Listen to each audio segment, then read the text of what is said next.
Let's do it. Welcome to another episode of the panel. Here we are. We got a lot to talk about because games start back up tonight. So we going to get into that. You guys see the title of the show, Crazy Predictions for the Second Half of the NBA season. We're going to talk about what we believe is going to happen player-wise, team-wise, and just league-wide as a whole.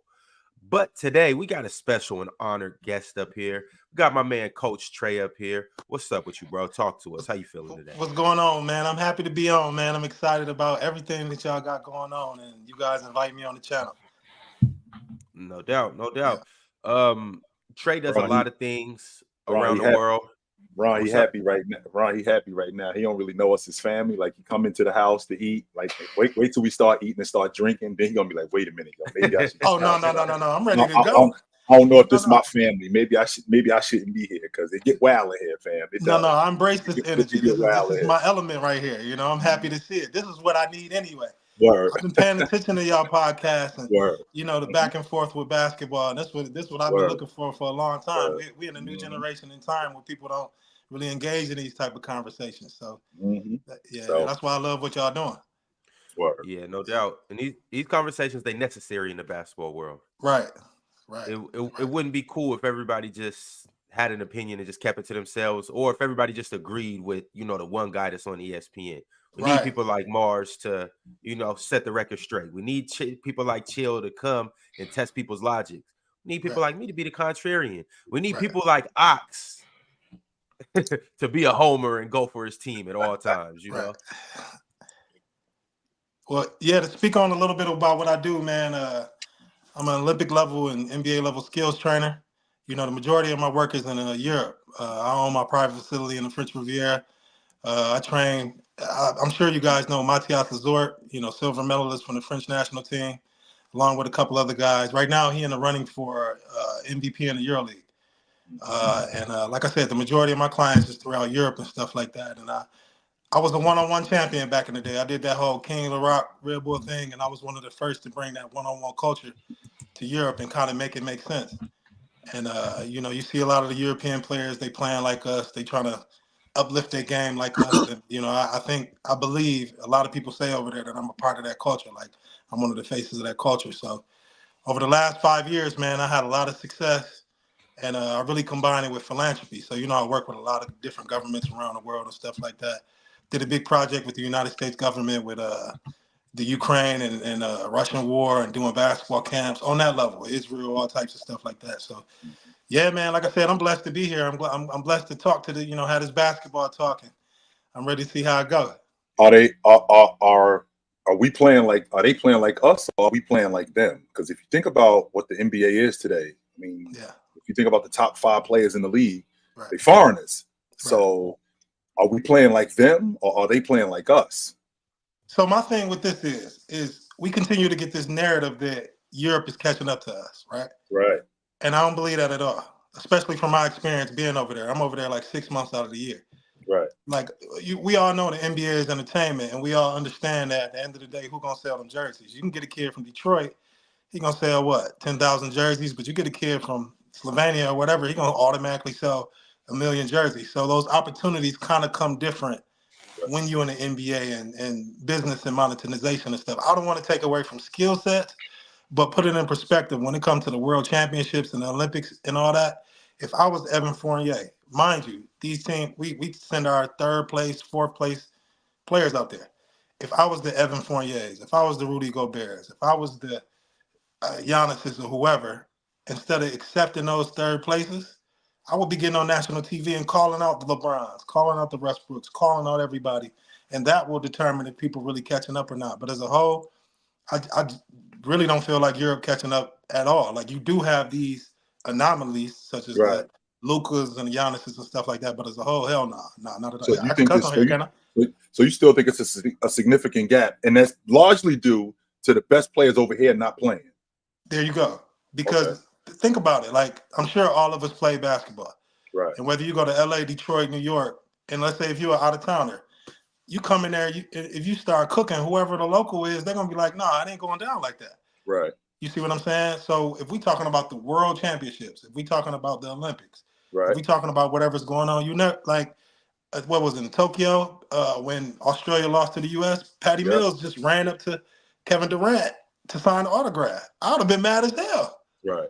You see what I'm saying? Like I would be on my platforms and on TV calling out these big names to actually see what it really is. Right. But me having this experience in Europe and working with these national teams all throughout Europe and stuff, I think I have somewhat of the authorization to speak my piece, and I don't really get no lashback. Like when I talk to these top level Europeans, they say the same thing. And so, in terms of like where you work at over there, like what countries do you typically be in? Well, the majority is France. Mm-hmm. Okay. You know, because that's where I actually started this whole process, basketball and stuff like that. And like I said, I got my own facility in the French Riviera. So, you know, we do like a little fight club. We take everybody down there. We go train privately, stuff like that.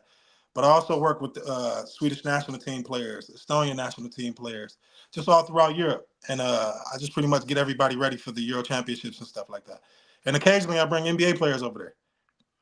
Yeah, and so as he mentioned, the process, that's your training program, academy, business. Yeah. What would you classify it as? It's a business. It's a company. It's a company. Yeah. Okay, so it's called the process, and through the process, Tremaine has trained a lot of the top players, especially that come out of France. I'm not necessarily going to name drop. I'm gonna kind of let you say some of your best players that you train. Right, David Michinu, he was drafted by the Clippers back in the day. He playing in Italy right now. And, you know, he out there cooking. Like I said, Matthias Lazort, to me, one of the best players in Europe. Like, he up for MVP. You know what I'm saying? And there's many others. Like, I don't want to name drop either. I'd rather people dive in and do the research and see what's going on. But I do want to give a shout out to Khalees Lloyd.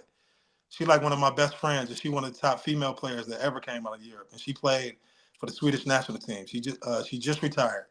And she won the French championship last year.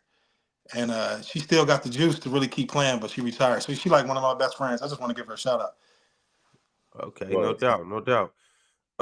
So you a Panda fan? Say it again. You a Panda guy? A Panda? Because of Panda. Panathinaikos. Yeah. Panathinaikos. I guess they're in the Euro League. Panathinaikos. No. Yeah, by way of Lazort. Yeah, that's what we play. I mean, I really don't even. You got Olympiacos over there. You got I just like the players. Just a little bit. I keep up a little bit. Okay, yeah, I just like the players. Like I really don't even pay attention to the leagues like that. You know what I'm saying? Like, so what you think happened? So what do you think happened? Because like you just said, you don't think that the gap is closed because the best players aren't playing. I mean, I watched in 2008 in that Olympic gold medal game. I mean, that Spanish team is awesome with Gasol and Rudy Fernandez and Rubio. Right. So those were the best players. And then in 2012, they're still the best players. Right. Where did the gap widen then when we're talking about – because you don't think it's close. Because I thought it was close in 2008. So when did we get away from that? So I'm glad you're talking about that era, right?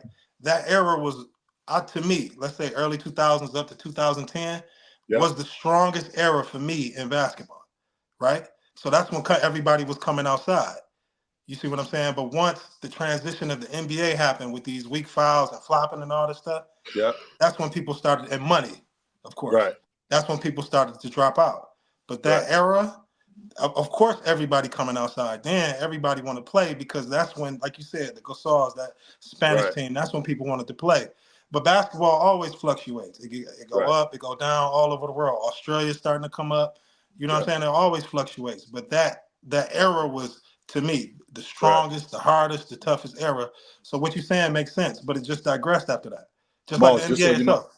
Mars, just so you know, as older guys, come outside. That we didn't have cell phones, so we would call you out the window. Yo, come outside. That's what he mean when he say that. Come outside. Yo. I'm aware. But thank you for keeping me involved. Thank you. I just want to keep you. I just want to keep you in the loop. I appreciate it. Thank you. Yeah, thank you. Hey, Mars, you can't dump when somebody come knock on your front door. Yeah. You gonna send your mama to the door? Oh, you can't, yo. Come on outside. You don't feel good. Come on outside. You got to get up off the couch and go. Can't run. Around that time, basketball was war. Yes. Like it ain't no way to describe it. Like basketball was war. Like if they took it personal back then. You know what I'm saying? Now you got a couple players like Steph Curry who take it like that, but where's the competitive edge gone? Because I see Giannis. Giannis is a competitor. Yeah. Luka seems to be a competitor on some level. Right. Joker contrary to popular belief, people talk about he doesn't care. You can't be that good if you don't care. There's no way that you can be that good if you don't care. Right. But in terms of the competitive edge, where is it gone? Why aren't these guys as competitive as they used to be? Money. Like, at the end of the day, if you're getting $300 million to play a basketball game, like, you really don't have to be that competitive. And then if the NBA as a business, these players are, they're important. So we're not going to let them get fouled like that.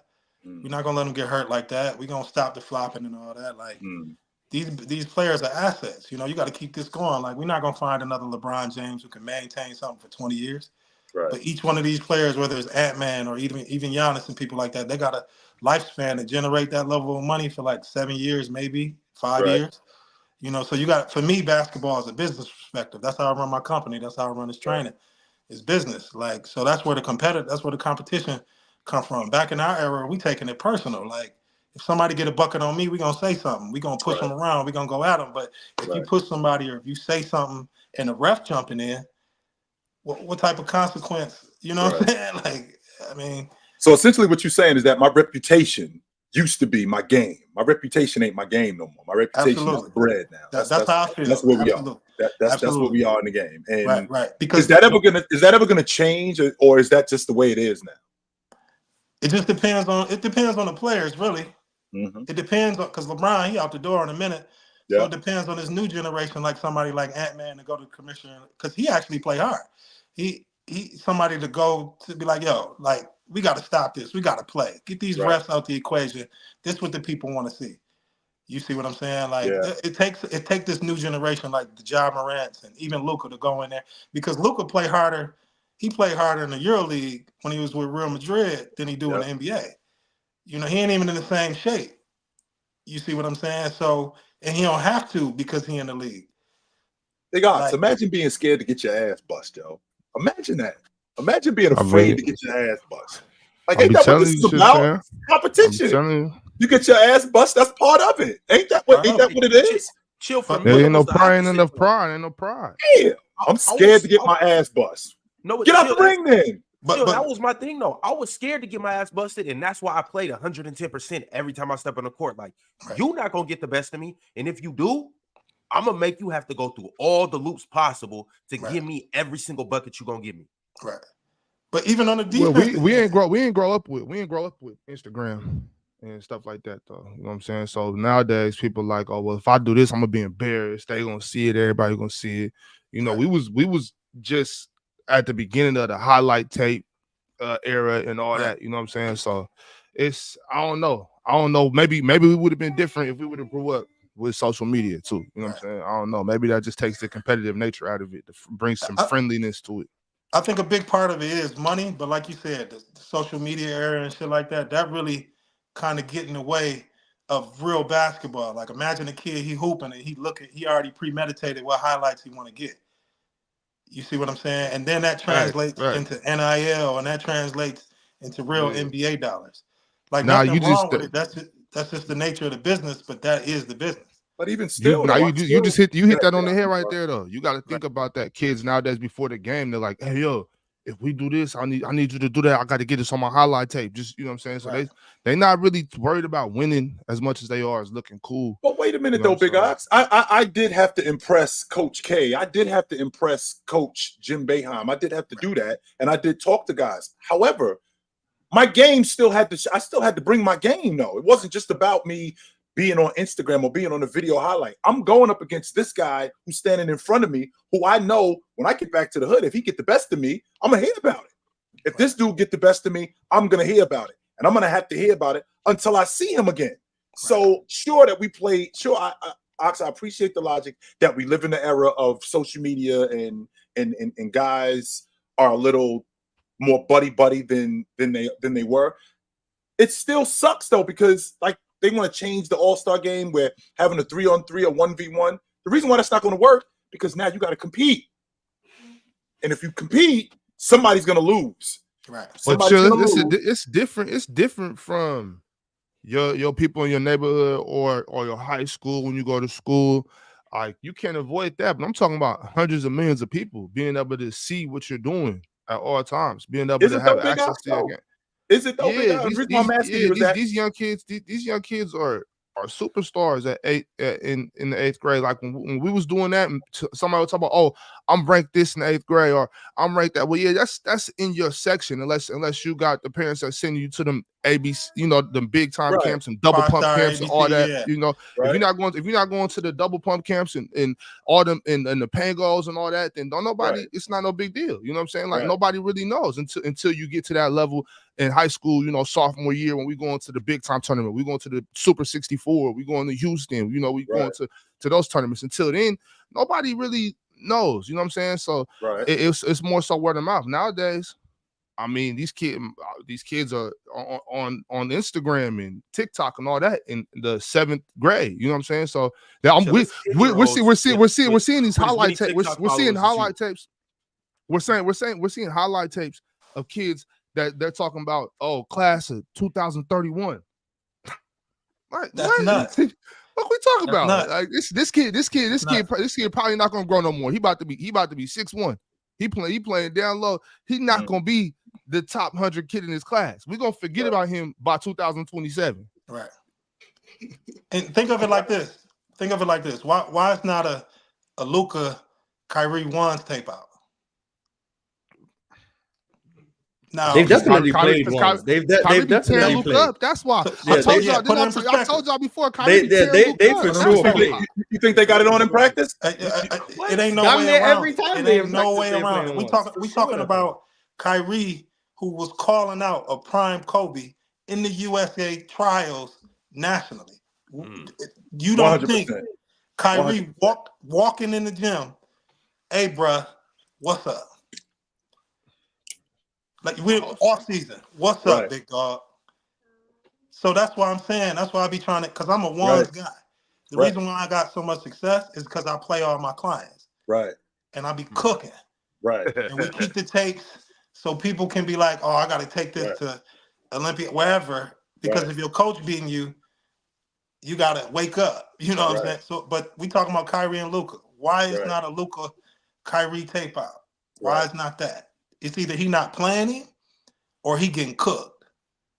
Because like I said, he was calling out prime Kobe. He was prime Kobe, like not 8 Kobe, 24 Kobe. So if he getting fried in practice, put it out there. What's the problem? Put it out there. That's bad for his brand, Chitchat. Then Kenyon Martin is right. You know what I'm saying? Then Kenyon Martin is right, and we can't have that, Chitchat. We can't have that. There you go.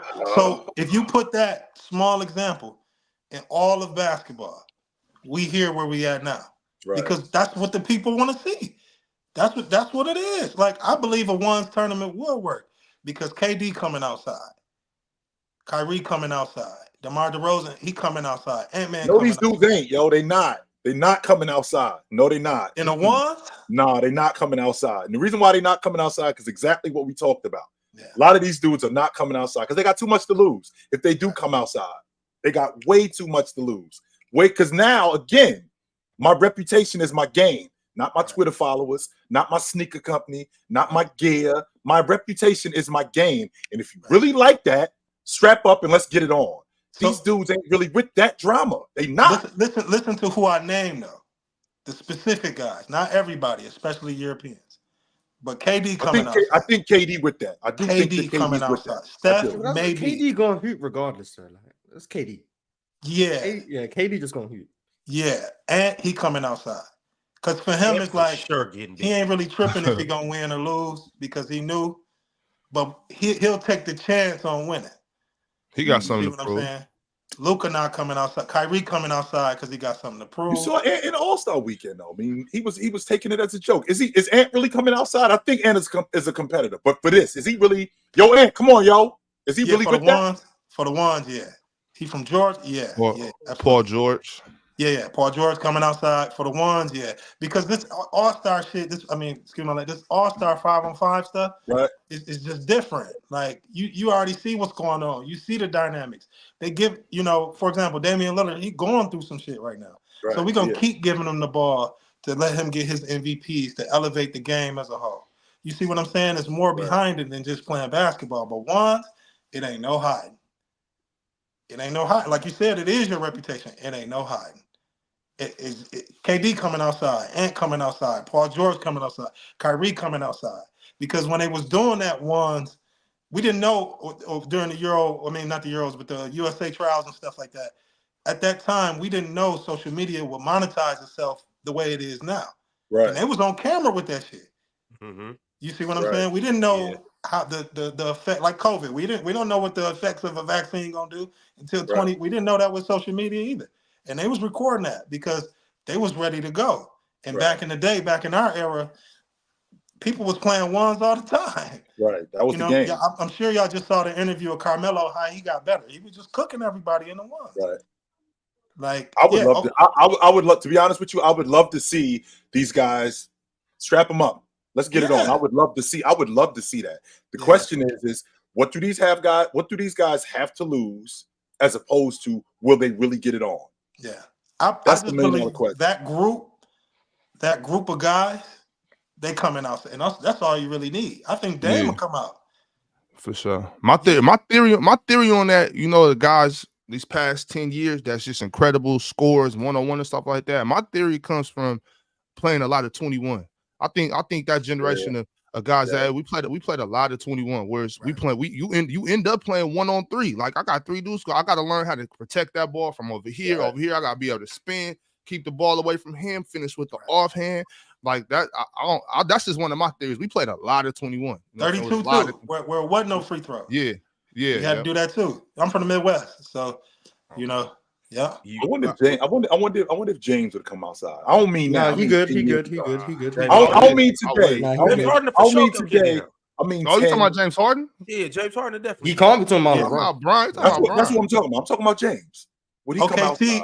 I ain't talking about today. I'm talking about 10 years ago, 15 years ago. Would he come outside? OKC James would. He'd be out. Yeah, he would. I don't know about this one. But okay, no, I'm too old for that. I'm too old for that now. No, I don't do that no more. No, I'll let you young dudes do that today. But 10 years ago, I think that because I know Kobe would have came outside 100%. Kobe would have been the first one at the gym. Yeah, he would have actually been calling them outside like you. Come on, wouldn't nobody but T-Mac play? Chilltown, everybody. Nah, Melo playing for sure. Oh, Melo play. Cole, Melo play. Melo playing. So KD's playing too. For me and my company, basically, if we just want to, it's just about the drama. Right. Like, because when I'm training these players, at the end of the day, a lot of these players have been playing for 20 years, 15 years plus. That's why I personally don't even go after NBA players. Like, I get offered sometimes, but what exactly can I teach KD? What can I teach James Harden? But these European players, what I teach them is that kill, that edge. And now it's starting to translate. That's why I got 100% success rate. That's why everybody winning. You know what I'm saying? Like, that's what I teach. And I think that's what the only way Europe is going to get over that. They don't have the backgrounds that we have. They got soccer. It's just different. It's a lot of other stuff to do. A lot of other stuff. Yeah. And I don't want to knock nobody. It's just different. You know what I'm saying? And then you do got these anomalies and you do got these players, but overall, they ain't catching. It ain't close. Yeah. It ain't close. Yeah. Like, I'm sorry, go ahead. Back on the ones, because I know that you won the Rock one-on-one tournament. Yeah, the King of the Rock joint. Yeah. And when was that? That was 2011, and I made it to the Final Four in the international finals. But I won the King of the Midwest or the West Coast and all that, Arizona and all that area. Yep. Can you tell us a little bit about both? And then what was it harder in Europe as opposed to in the Midwest? The finals was at Alcatraz on that little island off San Francisco. Oh, damn, for real? Yeah. But they flew all the Europeans in, Japanese people, all that. So to tell you the true story about it, at the time I was broke as hell, and the winning pot was $1,000. So I had one of my homies drop me off, and I didn't even want to play, but they just dropped me off. They was like, "Man, you got to get some bread, you got to get some money, so go out there." So I went out there, and I was on that type time. So think about that. Like everybody else for the Red Bull, they just happy to be there. I needed some bread. Right. So I just beat everybody. That was the West Coast finals. I just tore everybody apart. But then we got to the international finals. It was more about the TV. Mm-hmm. So I know y'all know who Dusan Balut is, right? Yeah. The 3-on-3 guys. He like the best 3-on-3 player ever. Mm-hmm. He was in the international finals along with a whole bunch of other people, and I smoked him. Mm-hmm. Like along with a couple other big names. There was a couple NBA guys in there too. And then I got to the Final Four. I'm not a name. You know, the rest, it get a little odd, but I don't even blame that. Like, I should have did what I need to do. But for me, that was a wake-up call on the business side of basketball, and also what I can do with basketball. Because, you know, I played a little bit overseas. I had some brief stints overseas, but I saw, like, the lacking of our ability, that one-on-one culture over there. And then I just fulfilled a niche, and it just took off. Teaching the guy one-on-one, because that's basically the essence of basketball. Talk about the other stuff offensively, like, can you play one-on-one? Right, defense and offense too. Right, can you cover? Yeah, I teach both because I played in Europe a little bit and I played in Australia. I was able to make it make sense to the coaches. I got a lot of personal relationships over there. So when I'm over in Europe, I get the whole Kevin Hart treatment. They'll give me the stadiums, they'll give me whatever I need. Right, like they'll shut the whole state, Notaire or Levallois, where Wemby used to play. Like all that, you know what I'm saying? They give me the whole Kevin Hart treatment, and I'm able to do whatever I want to do with these players, and these players listen to me. And it's one thing, like when you got a trainer he can't move no more, he's shooting or whatever. But it's a whole other thing when a coach say, "What's up? Let's play one-on-one." Yeah, when you get out let me show you what time it is, and then when they see Trey, it, you really be strapping up and checking up with these young cats. Oh yeah, hell yeah, absolutely. There's videos on this. Like I got a comic book that's popping in Japan on my one-on-one journey, and it got like the film of me playing these players. Yeah, I'll be cooking. Like I'm somewhat of a street ball legend in Paris because I go outside. Like let's say if I'm training Matias, we go to Notaire in the stadium. I train that afternoon. I'm going to the parks. Yeah, because that's what basketball is to me. Who nice out here? Who nice? What you like? You like 6'3", 6'5"? That You like 6'3", 6'5"? Yeah, 6'2". Yeah. Okay, never mind. I'm cool. I don't want no problem. You probably a little too quick. You probably a little too quick for me. Go ahead. Yeah, Ron. I'm you big got too. This, Ron. I'm big as hell. I hit the weight. You got that, Ron.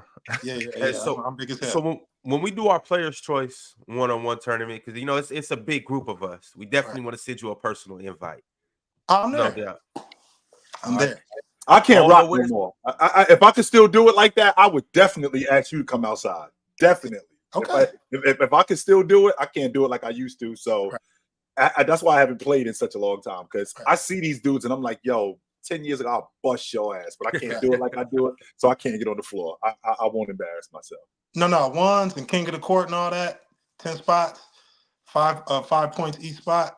That's what I do. And I haven't lost that in like 10 years. Yeah. Jesus Christ. Yeah, I'm ready to go.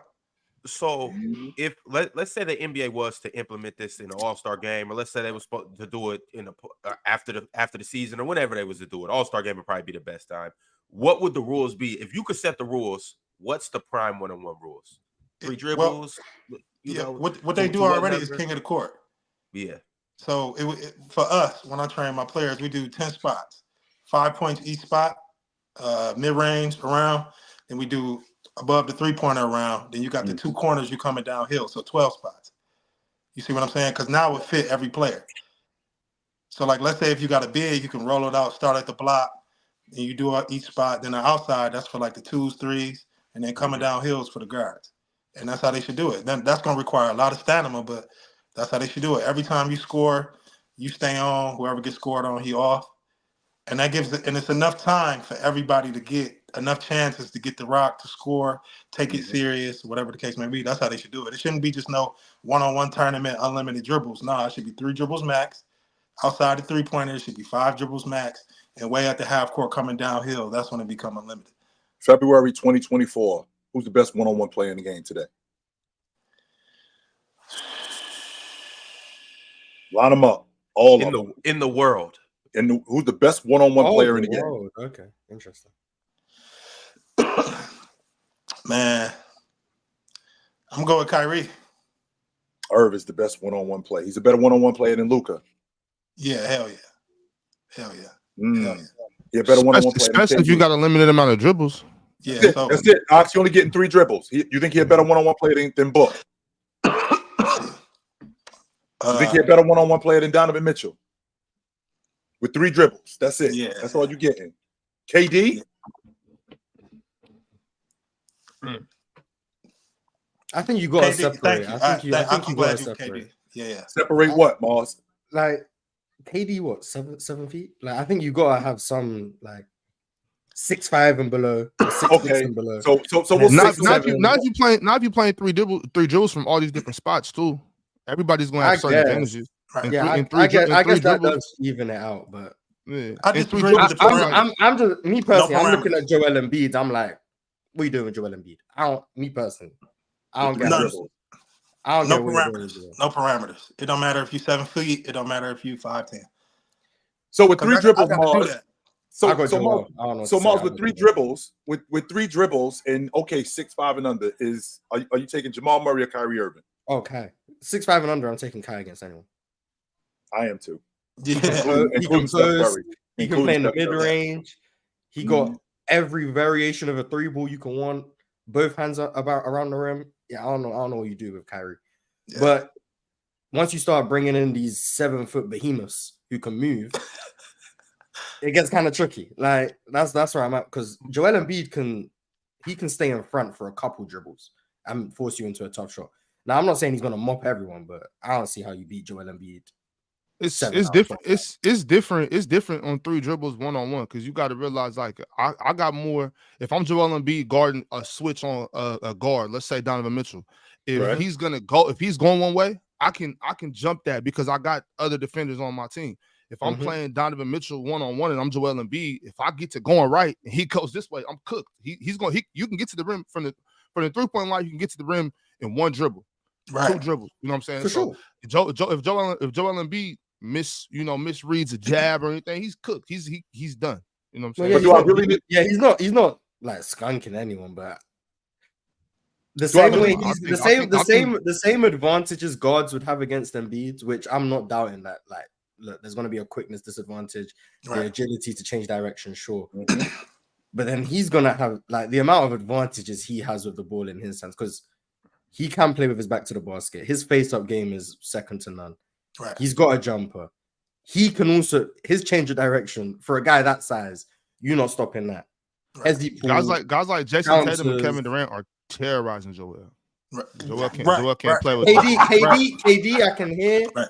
And Jason Tatum is doing Joel dirty in 3 dribbles. But that's what my personal opinion. I could be wrong. Joel doing him dirty. I don't think that's wrong, because I think he's blowing past him. I don't think you're beating Joel 7 out of 12 times. But that's why those rules are important, because if you play inside the 3-point line, the advantage is Embiid. If you play outside the 3-point line, the advantage is the guard. So, like, let's say if one of them mess up, like let's say Kyrie get lucky and beat Embiid on one of them spots.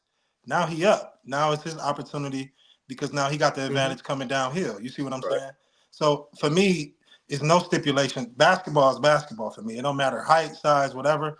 Ones is ones. Like if somebody come up to me right now and he's 6'10" and he want to pay for that bread, if he want to play for that bread, it's either what's up? Like, well, we can it don't matter if he's 6'10". And if I lose, I lose. But I gotta do it. Like when I'm training these national team players, there are guys.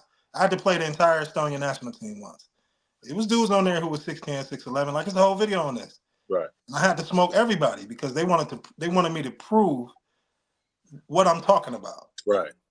Why are we listening to you? Why are we listening to you? Are you really that dude? I mean, if you really want me to take advice from you, here get the ball, show it to me. I can do that. Sure. Right. So I said, okay. So since we're gonna do this, bring the camera out. Somebody put the camera in. I had to do King against all of them. It didn't matter if they were 6'10", 6'11". We did this whole 5 inside, and I smoked all of them. So. So I gotta ask. Obviously, the game is transition, and it actually just the stars in the NBA have become a lot of Europeans. You got Giannis. We mentioned Luka. We mentioned Jokic. We mentioned Embiid. We got all of these guys, even SGA from Canada, which is becoming, a new thing that a lot of Canadians are starting to come down and do that thing as well. Their basketball culture has risen a lot. Right. Do you think that this trend is going to continue to go this way?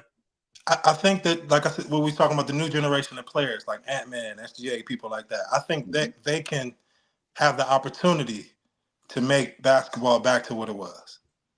Because like SGA, he hooping. Like he coming downhill, he pushing people, he doing all that. Ant-Man, he going out there, he dunking on people. Like, he really going hard. I think that just this new generation, they can bring it back to what we talking about, what we like. It's just up to them not to fall into this, what it is now. It's just up to them. But also, too, you just mentioned 1v. You just mentioned ones. In order for me to go up against you in a 1v1, because we talked about rivalries, there has to be some discontent there. So you, for example, I don't like you. Right. That's the only way I'm gonna be able to get it on with you. Like, you ain't my man. No, if we're gonna get it on, let's get it on. Right. And there has to be some discontent. A lot of these dudes, they really cool with each other. Right. And you can be cool with somebody, but there has to be some sort of animosity between these two. Yo, you really think you better than me in ones? You really think you nicer than me? Right. Bring it then. Right. And then let's actually generate that kind of energy that way. Once we get it on, it's authentic as opposed to, yeah, you do your thing. No. Right. Let's really get after it. Right. But the only way we can do that is there has to be some sort of animosity and some sort of discontent there. And I don't think that's going on in this generation. I think a lot of these dudes are a little too cool for me. Yeah, because the reward system is social media. The reward system isn't me beating you or you beating me. Like, you getting the audience, it's not you don't care about what your peers think of you who are on the same level. You care more about what your audience think of you, because that's the thing that's actually bringing you money. You're not thinking in the game, man, I need to check him because he's the better player on the team. Right. You're thinking, I got to get these numbers because that's going to generate $300 million. Right. So if you are, and I feel I 100% understand what you're saying about animosity, especially in 80s, 90s balls and stuff, because they didn't like each other back in the day. But when you got that level, we talking about $300 million. We talking about $280 million. That's a lot of dough. Yeah, what you really going to be mad at? It's hard for me to have animosity towards anybody. I just signed for 250, 200. Like, I'm cool, but you're right. I'm wrong. Too much money to 8 people. Mars, you say anything about me? You right, bro. You right. Go ahead. I don't think you have to have animosity towards people to go at them. Like, I think it depends on the person, really. Like, some people can't really like amp themselves up unless they have a disdain for someone. But then there's other people, like, they compete harder against people they like because they want to have that. They want to have that over them. Like, hey, I know we cool and all, but remember when I cooked you one-on-one? Like, that's what, like, for me personally. That's fair. Me personally, I'm fair. Like, when I like football one-on-one doesn't mean as much as basketball one-on-one. But for me, I always went harder against my friends because I know when we have these conversations, you can't really talk to me like, you got good.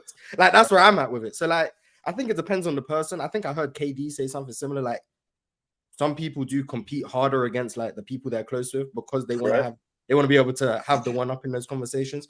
Because if you dislike someone after the one-on-one, you're not going to talk to them. So like, you don't really get to have that over them because I could dislike you on the floor. Me and my best friend to this day, since the 5th grade, like, we had to be separated in practice. There was times where we had to be separated because it got that serious. But then we go get a slice of pizza afterwards and talk about it. Remember, I bust your ass earlier today, or I dunked on you, something like that. There is that disdain on some level. Don't get me wrong, Mars. It's not like I hate you and I want to see you dead. No, I don't think it's that. But I also feel like there has to be some sort of, I'm going to bust your ass and I'm going to do it. It has to be that. Otherwise, it's not authentic. I can't really get behind me going up against you and, all right, let's rock. Sure. I mean, you score, I score. No, if I score on you, especially if I score on you and I score on you a couple of times, more than likely, I'm going to let you know about it. You better do something about this because otherwise I'm going to shut you out. Something like that. And that's where I feel like the disdain comes in. So, but that go back to what I was saying earlier. If the reward system, if you got kids out playing AAU or whatever, and they playing for the camera rather than their competition, where would that disdain, like, because after the game, they looking at each other highlights. They're not looking at. So I got a kid, right? His name is Adrien Isaac, right? Sure. He's 6'11", 14 years old, right? He playing for Hillcrest Academy out in Arizona, right? Interesting. It's crazy, right? What's his name again? Adrien Isaac. Wemby version 2. That's his name. What the hell? 6'11" or 14? He out in Arizona with my man Jimmy Scroggins, and I had them come out to France last year. Come to my facility, we training and stuff like that. He a timid kid. You know what I'm saying? He amongst his peers when he in the States, he live in Arizona. I brought him out to France, and everybody in my circle, they all wolves. It woke him up. I'm talking about he playing against grown men, right? Mm-hmm. So if y'all know anything about French media, L'Equipe is the biggest magazine out there. Mm-hmm. 20 million readers a month, You from the UK, huh? Mm-hmm. Yeah, so you know more or less about the media, BBC, all that stuff. Sports Center and Lee Quick came out there to document what we was doing. He came back. They said he was better than Wemby at his age. So now he projected to be a 2027, 2028 number 1 draft pick just because he went to France. He don't have these American rankings, but over there, just because of that one summer, he the man.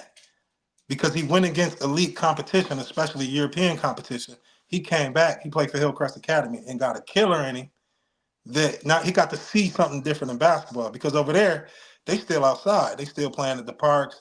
It ain't about social media. It is, but it's not. Over here, because of the money at the end of the day, people not. How many do we see kids playing outside now? I haven't. Not as much. Not much as we used to. No. Right. They didn't yellow taped all the courts. It ain't nobody out there. Yeah, that's what I'm saying. So everything appears to be like a controlled environment in the US for like development. That's what it's like. You got your trainer. You're gonna play. You're gonna be with your team during the season. Then you got your trainer. You're not doing any extracurricular for real. And we basically have a whole control of how we want you to develop. Right. Overseas in damn near every sport is you got your team, but really the work is what you do outside of that. That's where everything is. I think that's why I kind of disagree with Europe catching up, because I think the way Europe is approaching development is better than the way the US is, which is why I think the young guys coming from Europe, not only are they more NBA ready, they're just more sound, because the foundation of basketball for me starts with one-on-one. Right. Everything starts with one-on-one, and then you build from that. So your ability to read defenses starts from how you can read your initial defender. Then that develops into 3-on-3. Now there's help. How do you develop that? How do you have counters? Blah, blah, blah. But it starts with one-on-one. But from my knowledge of the US development is we're going to run AAU, run and gun, play in transition. There's never really any set defenses. And that's why you get a bunch of these young guys. They come in and what do you hear? Freak athlete, great in transition. Right. And then they get in the half court and they can't shoot. They can't really beat anyone off the bounce. And really everything is just they need to get downhill and dunk. So the best Europeans are better than the best Americans? I think the European prospects are more fundamentally sound than the American prospects. That like overall, do you think they from like the last 5 years? So from like Luka all the way like Franz Wagner's of the world, Wemby. This year there's a French kid, Rissachet, I think his name is. Him, Alex Saw. Like they seem to come in just more fundamentally sound than the Americans. Now the Americans seem to have this God-given athleticism, which is great, but from a fundamental aspect, I think that's where the Europeans are catching up. Why do you think that is, Mars? Why do you think that is? I think it comes from development. I think it comes from playing multiple sports. I think if you only play basketball year round, whereas these Europeans, they're playing football, real football, that's helping with their coordination, footwork, balance. I think playing only one sport kind of puts you in a box in terms of what you can do. And I think that's why I think for now, I'm fine. The Americans, like top to bottom, are still better than the Europeans. But the Europeans who are reaching the top, which is why you got guys like Jokic and Luka, Embiid, Giannis, I think that's why we're seeing the best players are starting to become European. Because the Europeans who figure it out, they seem to be better than the Americans who figure it out, because they have a better starting point from a fundamental aspect. You shouldn't be learning fundamentals once you get to the NBA. No, you shouldn't. And that's what these American players seem to be doing. They don't understand the game until they get to the league and they're being taught it. Whereas the Europeans come in understanding the game and they've just got to build on what is already a better starting point, which is why I think Europe is catching up as a whole. But I don't think you're ever going to have a single country who's as good as the USA is. So do you feel that, let's say Wemby, for example, do you think he's better than he was better in Europe than he was now in the NBA? Better, no. Okay. But I think his starting point was higher than his American counterparts. Like it's hard to compare a big to a guard. But you look at how Wemby came in versus how Scoot came in. Okay. And you can see there was just a different level of understanding of the game. Understanding floor spacing, understanding where to be on the court, understanding how to play defense. Right. Scoot was an athlete who is now being taught how to play basketball, and he's figuring it out. because he's a hell of a young prospect. But Wemby came in with an understanding, and now he's being coached by Pop, and it's leveling up every week. Yeah, I think that's where I'm at with it.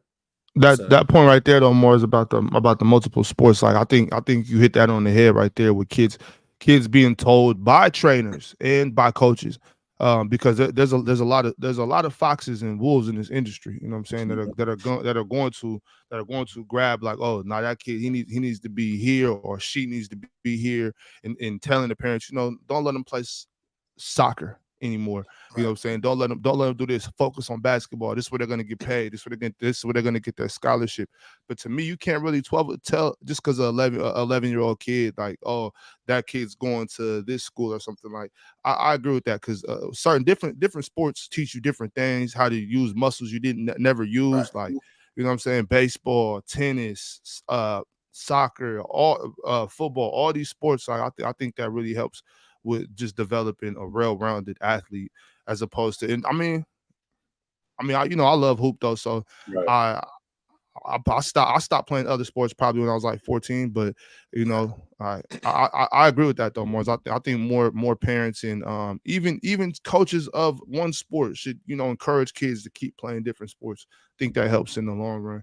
Definitely. Mars, that's why I got roasted when I talked about Luka and Tatum, because I polished Luka was when he first showed up, and how raw Jason Tatum was when he came into the game. And I'm looking at Luka's ceiling and I'm going, well, damn, I don't really know how much more is there. That doesn't mean that he's not going to get better, but I don't know how much more is there, because like you said, I'm not learning the fundamentals when I come into the game. Luka already had that stuff down.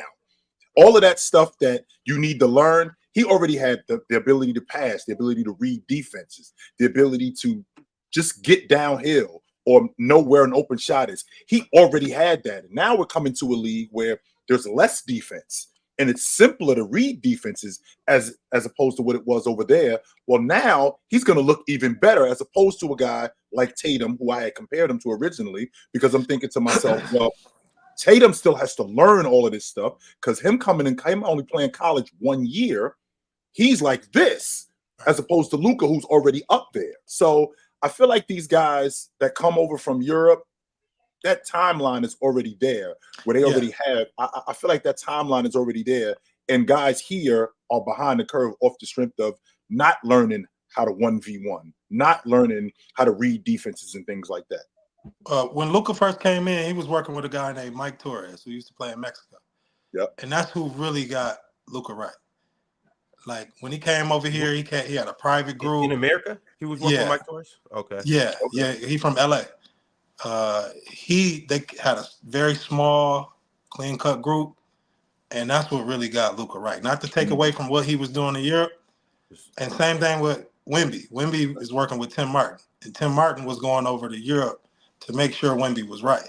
Because nothing to take away from Europe, but I got a client named Ronald March.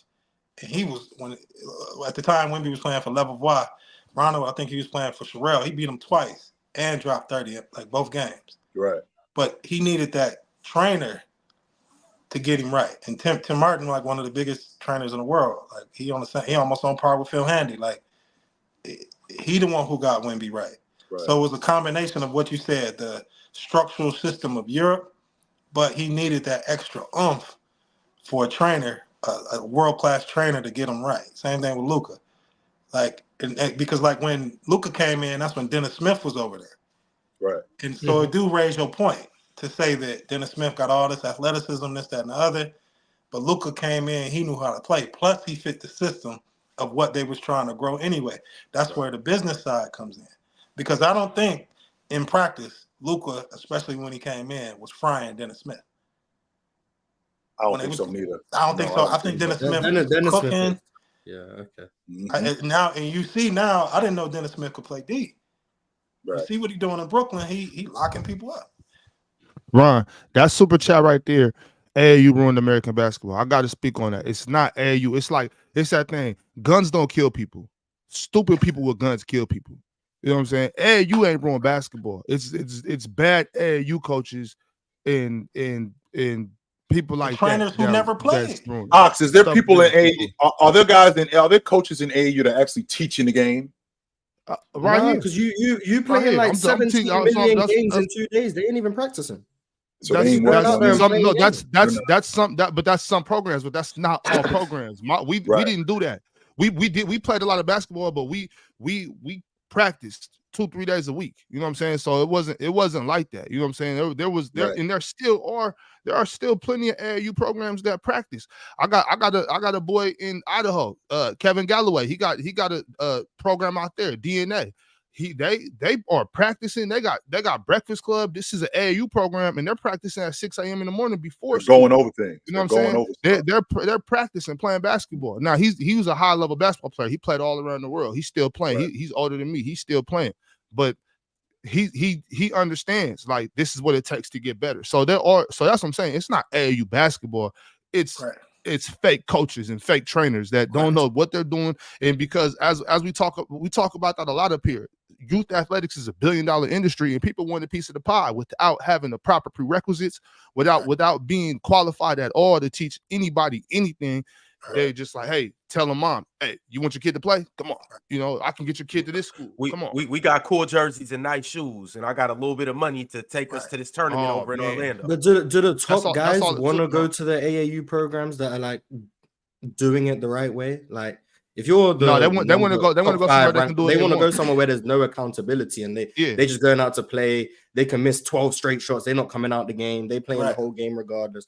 But like, real coaches are going for that. I don't want to be around nobody like that though, Ox. I don't want to be around nobody that ain't teaching me the game. I think about that stuff, and I think about American Idol. That's like sending me out there. You know I can't sing, but you're gonna send me out there, and you're gonna make me look stupid in front of everybody else. Well, you because that player, like, so let me think of a name. So if I'm 18 again, right, and it's like, hey, or 16 again, it's like, hey, you can come down and play with us down here. We got this top kid coming.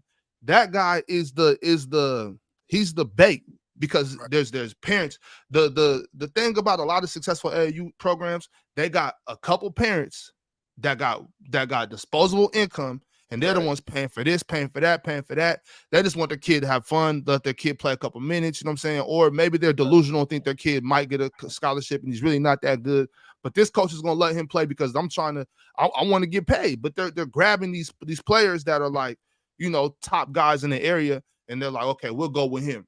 And so that's just bait. Like they're not worrying about developing these players to talent. And a lot of these kids aren't old enough or aren't mature enough to realize, like, I need to go play for somebody that's going to develop my game until it's too late. You know, so even then, it's a lot of NBA players that don't want to be coached. You got to be a certain breed. You either have to just be put in that position where you don't have a choice. I'm really not that good, so I have to play under this coach, and he's going to coach me. Or you got to be a different breed where it's like, yo, I'm good, but I'm trying to be great. And that starts at a younger age, though, Ron. You can't just turn that switch on. If you've never been coached before, if you've never been coached before. Like I was coached by psychopaths. You know what I'm saying? If you've never been coached before, you know what I'm saying? You're not gonna one day be 21 years old and be like, you know what, coach, you're right. You're gonna be like, nah, I got this, man. I was once again, I'll go back to what we talked about earlier. I was the top ranked 8th grader in my city. I don't mean like, so what? This is an 8th grade over there to tear your ass up because you don't want to learn. You brought up a great point that I really, really appreciate. And that's the coaches and that's the trainers who got money and can sell it a certain way, but really don't have nothing to do with basketball. So even for myself, I'm honest with myself about a trainer. I didn't have the best basketball career, but I'm a specialist when it comes to one-on-one, and I don't branch outside that. So when Rock Nation called me, you're teaching one-on-one. That's it. Yeah, I'm not trying to teach nobody. This is what I'm doing. I'm not trying to teach nobody how to be a two. I'm just taking. I'll sit down with the coach. They'll give me the play. One of my clients was James Young out of Kentucky. Yeah. And I don't know, you know, he had some off the court issues and they sent him to Israel, right? So Rock Nation hit me up. I went over there with him for a month. I sat down with the coach. We got the plays one-on-one to get him right, to make sure he led that league in scoring. He led the league in scoring. He ended up getting re-signed by the Knicks. After that but that particular time, that's what I do, and I don't branch outside that because I'm honest with myself. A lot of coaches, they're not honest with themselves. You see what I'm saying? And being honest with the kids too, and the kid, yeah. So that being honest with the kids, Ox. Right. And Ox, you know this. I played for Bob Hurley. He's in the Hall of Fame. Right. And when I go to and before I got there, I'm in 11th grade. But before I got there, I don't know what on the line, up the line is. I don't know what shoot the gap is. I don't know what any of this stuff is. So I'm clueless to understanding the game. We used to be in drills, and I would stand behind other people because I didn't want him to call me because I don't know what I'm doing when I first got there. But then after he started teaching us this, right? After he started teaching us this, and I was picking it up, when I get to college, it was amazing to me how many guys don't know how to close out properly. It was amazing to me how many guys don't know how to block out. And I'm thinking to myself, who is teaching you guys the game? Right. And maybe I just got lucky, and somebody I was fortunate enough that somebody actually taught me the game, because these guys didn't know what they were doing. We were in drills where I felt like I could teach this drill. That's how I felt about it, as opposed to a lot of these guys who, like, they were really struggling in drills. Right. Yo, this is a good time right now to go ahead and like the video. If you've been in here, this is some good hoop talk, prime time hoop talk right here. Like the video. Continue to go crazy in the comments. Shout out to everybody in the comment section. Y'all really hold it down for us each and every episode. Want to also shout out playerschoicemerch.com. If you haven't got a chance to go over there either, go check it out. Go copy something. Get your mama something nice. Get your girlfriend something nice. Tonight, hoop is starting back up again. All-Star break is over, and we will be on playback. Me and my good friend JD. We're going to be on playback at 4:15 Pacific, 7:15 Eastern, and we're going to watch the Suns and the Mavericks. We're talking about good one-on-one hoop. We're gonna see some of the top one-on-one players in that game. So y'all can pull up, enjoy that game with us. It's been a hiatus for a little bit. You know, it's been All-Star break, so it's going to be a good, exciting game to get back. I got a couple super chats, though, so we're going to go ahead and dive into this. From Realist123, he has a quick question for everybody. You're down by 1, and you get the last shot. Of all-time players, who takes it? Also, Mars keeps getting cooked by the new guys. Shaking my head. Protect your neck, Mars. He right. I need to step up.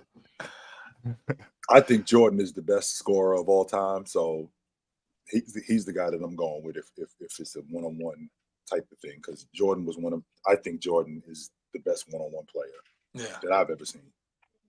Yeah, if you only need 1 point, like if you're down just 2, one bucket. Wait, what did it say? You're still down 2. Oh, you're down 1. Oh, okay, yeah, down 1. Yeah, you can probably go, Mike. Yeah, I'm going with Kobe. That's the 2 options in my opinion. Yeah, I'm going with Kobe. For me, I know what I'm about to say is about to get shit rattled up, but I think Kobe better than Jordan.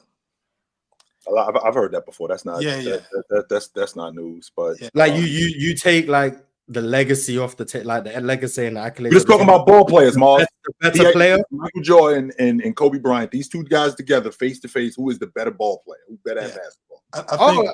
I'm inclined to agree. I think Jordan was the Terminator, but I think Kobe was T-1000. I think Jordan Washington being. With all but that's because you think team like that Kobe too. I think that I didn't say that, Mars. I said yes, team like yeah, that's what I mean. Let's not you get think into the best version of team like better than the best version of that, please. I think, but as you were saying,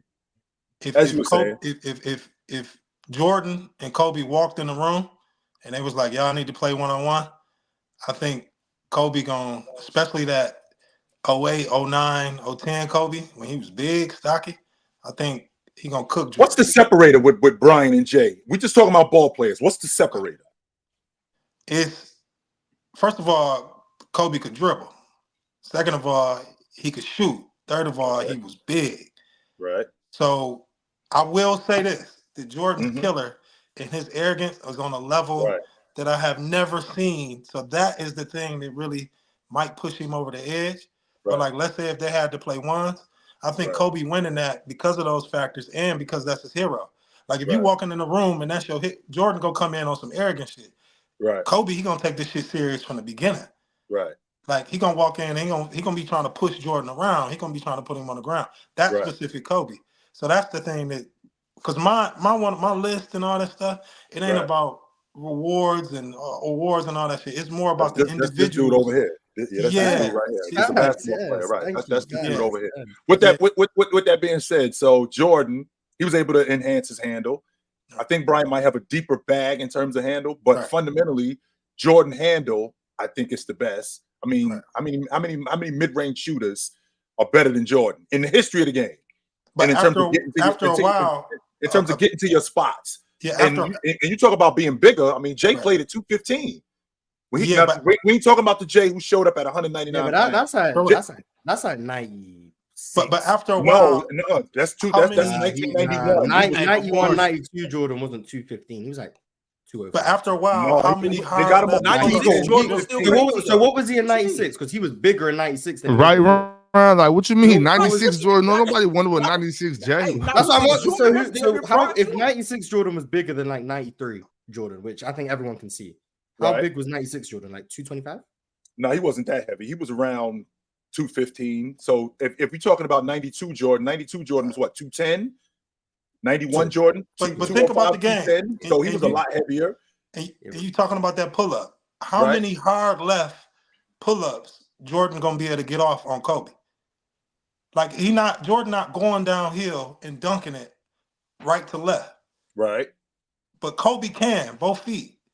And if Jordan go left, he pulling up or he snatching. But then he ain't got a hezzy. Are we whoa. Are we talking about, first and foremost, Jordan's first step was blinding. Let's start there. But not to the left. Yes, to the left. That's why he could get that's why he could get that pull up off of. That's why he could get that Jordan pull off. First step that was that crazy was when he was lighter. We can't have 215 Jordan and then have 89 first. Because I'm lighter doesn't mean Jordan. Because when Jordan put weight, his first step wasn't. He was still like tremendous athlete, best athlete in the league. I'm not. And Jordan's first step, but he wasn't blinding Jordan anymore when he was 215. In 1992 when he was 200. Mars, you gonna get that off? Seriously? You gonna get that off with a straight face? With a straight face, Mars? If we're saying Jordan's first step was blinding, I agree. But if we're also saying Jordan was 215, the 215 version of Jordan is not just beating still Kobe. Blinding. Okay, so let's say the 210 Jordan. So let's say the 1991 Jordan, 205, but between 205 and 210. Let's talk about that Jordan, right? Because I think that's the best version. I think that's the best version of Jay. That dude right there. So with him, that blinding first step, plus with that blinding first step, how strong he was. I got stronger off the strength of getting beat up. That's why I got stronger. So a guy like Kobe Bryant, he's not going to be able to rough me up. That's not going to happen with him. Not to mention, Kobe's going to have to make a decision as a defender. You being a one-on-one coach, as a defender, you got to make a decision. If you're going to crowd me, I'm going to blow your doors off. But if you're going to back up, I'll knock this 17-footer down right in your face. How much space are you going to give me? You have to give me something. So a guy like Jordan, who finished at the rim with the best of them, I think maybe the best, who finished at the rim, I don't think he's got a problem getting around Bryant. Now, as far as him facing up Bryant and throwing the ball between his legs 3, 4, 5 times, we've already seen him do that. So we know for a fact that he can do that. The crossover, right to left, he can do that also. So the idea that Bryant, I'm not going to say wash because you didn't say that, but I think it would definitely be a competitive game. But I think Jay handles him. I do. But the specific thing that I'm talking about, because of one-on-one, when you're talking about his blinding speed off the left, it was either off a Smitty or it was a step back, come forward. But it was never off the triple threat. You're talking about Jay. You're talking about Mike, yeah. Okay. It was either he had to do like a Smitty back, or like when he dunked on Ewing, or he had to take a step back and go downhill, right? And we go on to the left. If Jordan was in the triple threat and doing a rip, he pulling up 100% of the time. It's only so many times you could do that. But if he in the triple threat trying to go left, Kobe is big enough, fast enough to recover on that. Right. Those are the pieces that I see. And Jordan was just so much of an animal that people were scared when he was going downhill left.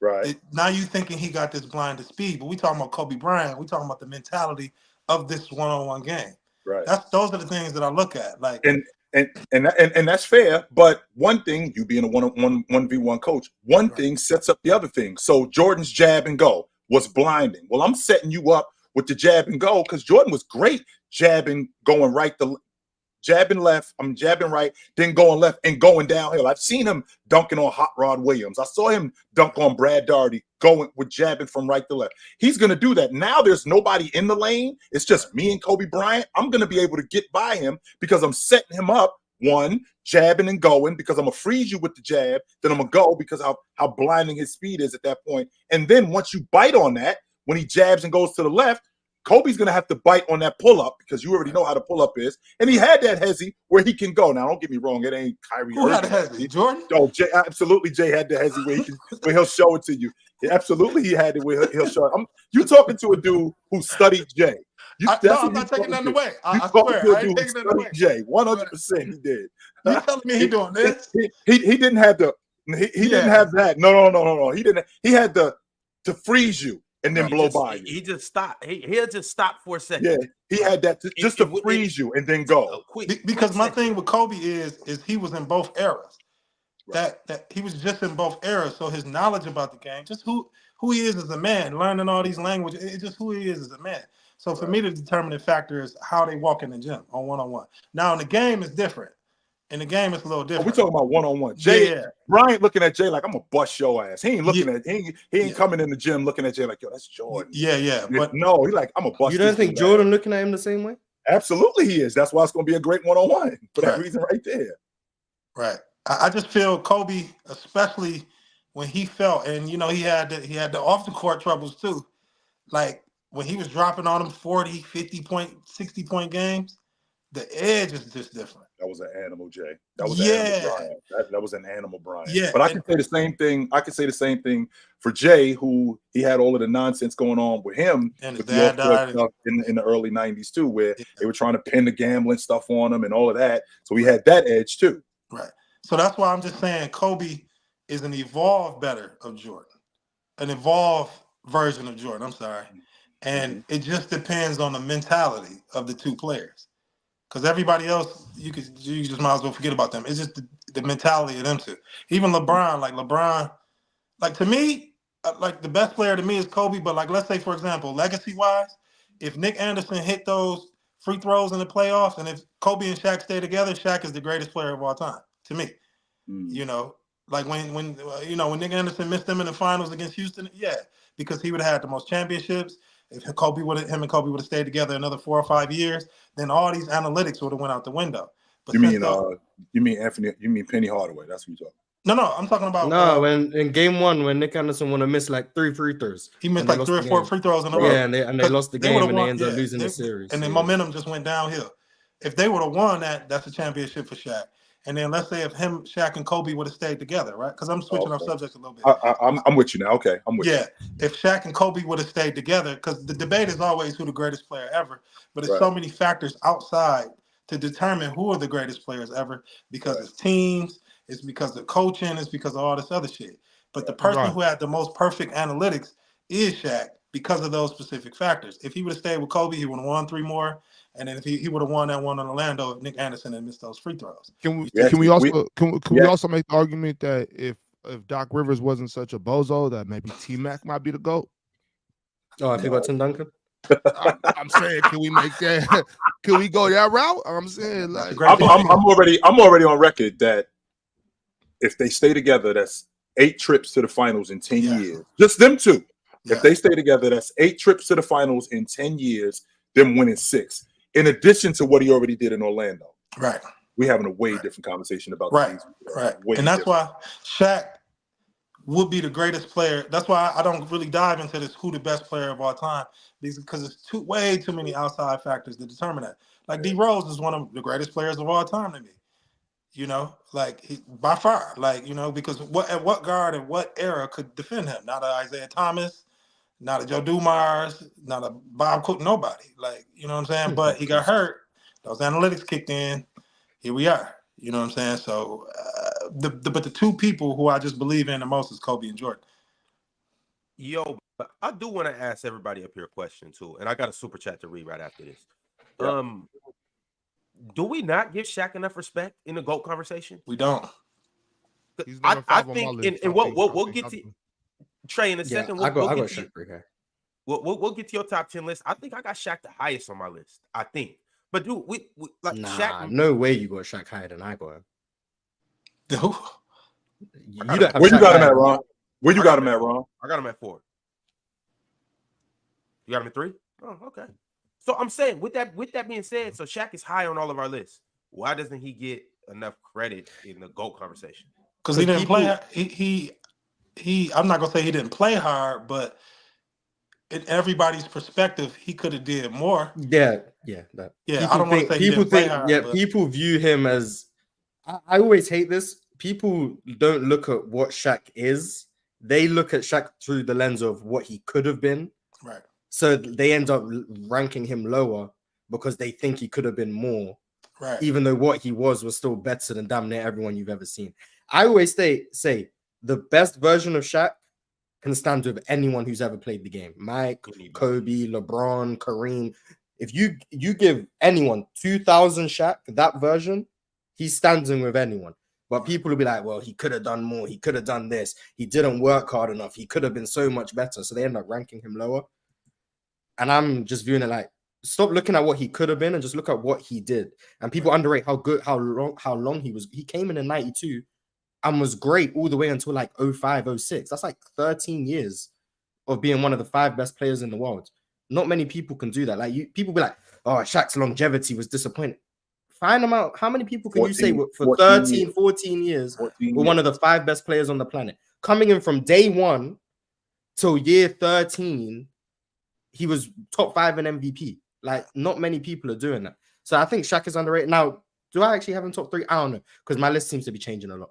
But Shaq's easily top 5 for me. Right. I would say that. Shaq's easily top 5. And you got to think of Shaq like this. He was a military kid.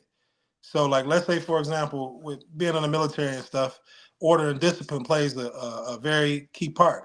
And then I think once he got into the NBA, he saw all this business stuff in it. He just stopped taking it serious altogether. He was just like, I'm going to get my bread. I'm going to do whatever I need. I don't have to go extremely hard to maintain being the best because I'm already the best. To give you an idea, Mars and Big Ox, because you guys know where I'm at, but this time of year, like, things weren't as funny as they used to be. He didn't joke as much. He was on edge a little bit more. Like towards the playoffs, yeah. Like his fuse got shorter. Like he didn't joke nearly as much as he did. And like if I saw him at the All-Star game or if I saw him in January, it might be a little bit funnier as opposed to if I seen him in March and we're a month away from the playoffs. He didn't smile as much. He got way more serious at this point of the season. And it didn't bother me because I knew it was a reminder for me that the playoffs are about to start. Because I knew how serious he was, and I knew how serious he got when the playoffs started. The thing that I remember the most, one of the things that I remember the most is the 2001 NBA Finals. How riled up he was to go up against Mutombo. I just remember him telling me, because Mutombo said that he did not want to double team, and I remember him telling me, Jermaine, I'm gonna kick his ass. He said that to me. And then he proceeded to do just that. Jermaine, I'm going to watch what he said to me. Jermaine, watch what I do to this dude. And I remember talking to him after the finals, and I said, if you don't ever win another NBA championship, I don't care. What I saw you do to him, I'll be watching that in 20 years. I'm still going to be watching that right there. So, I mean, he was awesome. 100% he was awesome. Yeah. That's why AI is on my list, too, because look at the team he was on and look what he was going against.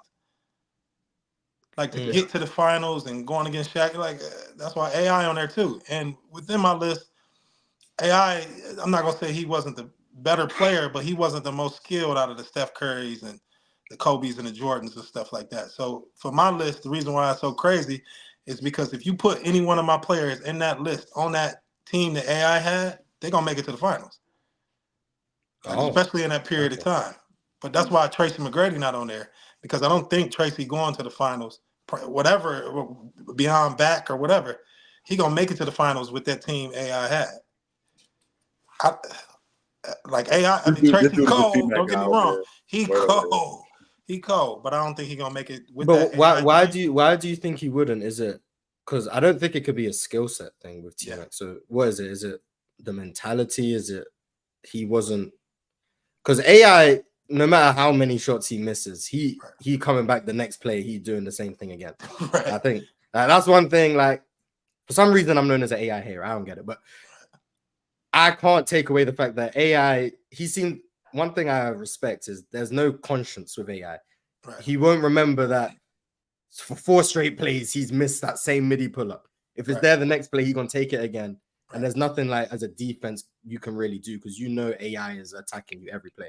Right. Is that something you don't think T-Mac had? Is that the separator? Because I don't think it's the same.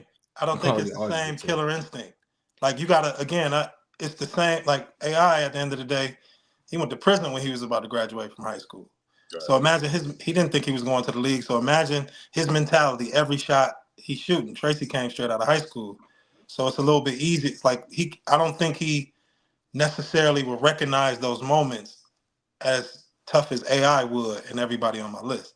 I'm not taking nothing away from Tracy. Tracy is one of the greatest players that especially offensive-minded players, but I don't think those moments mean the same.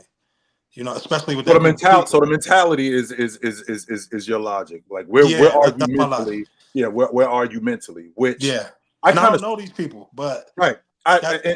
You could tell AI was a lot more intentional. Like everything. Like I think AI said it like he played every game like he's never gonna play again after this. This is the last game of Allen Iverson. He want to go out.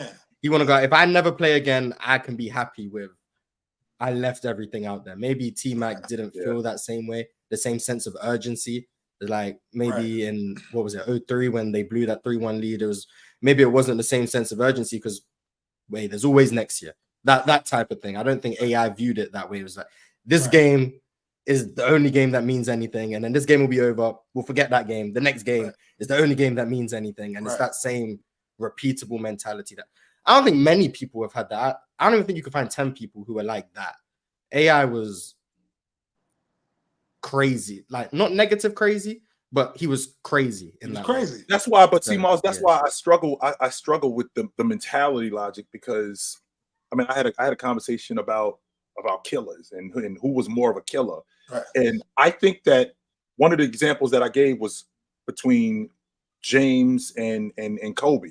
And I put Kobe in the line of being a psychopath. Like James, I'm not a psychopath. I'm sorry. I put James in the line of a psychopath. Like James will kill everybody in the room, but he'll call the cops.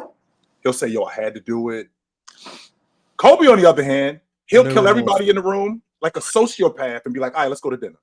Right. Let's go get some food." No remorse. It's just let's go. I handled business. That's really what it is. I handle business. But I'm still getting the job done. So there's. I feel like I've always felt like with the mentality logic, there's different levels of guys who still get the job done. But because that guy isn't the kind of guy whose mentality you like, I don't think that makes him less than. Because I'm still gonna do it. Right. I'm still gonna do what you think I'm gonna do. I'm just gonna do it in a different way. Tim Duncan wasn't a rah-rah guy. Right. Tim Duncan wasn't a guy who was yelling and screaming. Tim Duncan was like Michael Myers. Right. Very, very, very stone-faced, but I'm going to get this thing done. Right. And once I get it done, I'm going to do it again, too. Right. And I'm not going to say a word about it. So I've always felt like with the mentality logic, these guys, they get put in different places. And I'm not sure that I struggle with it. I struggle with the I try my best to connect mentality with people's journeys. Right. Right. So, like I said about AI, he was in prison right before he went to Georgetown and eventually went to the NBA.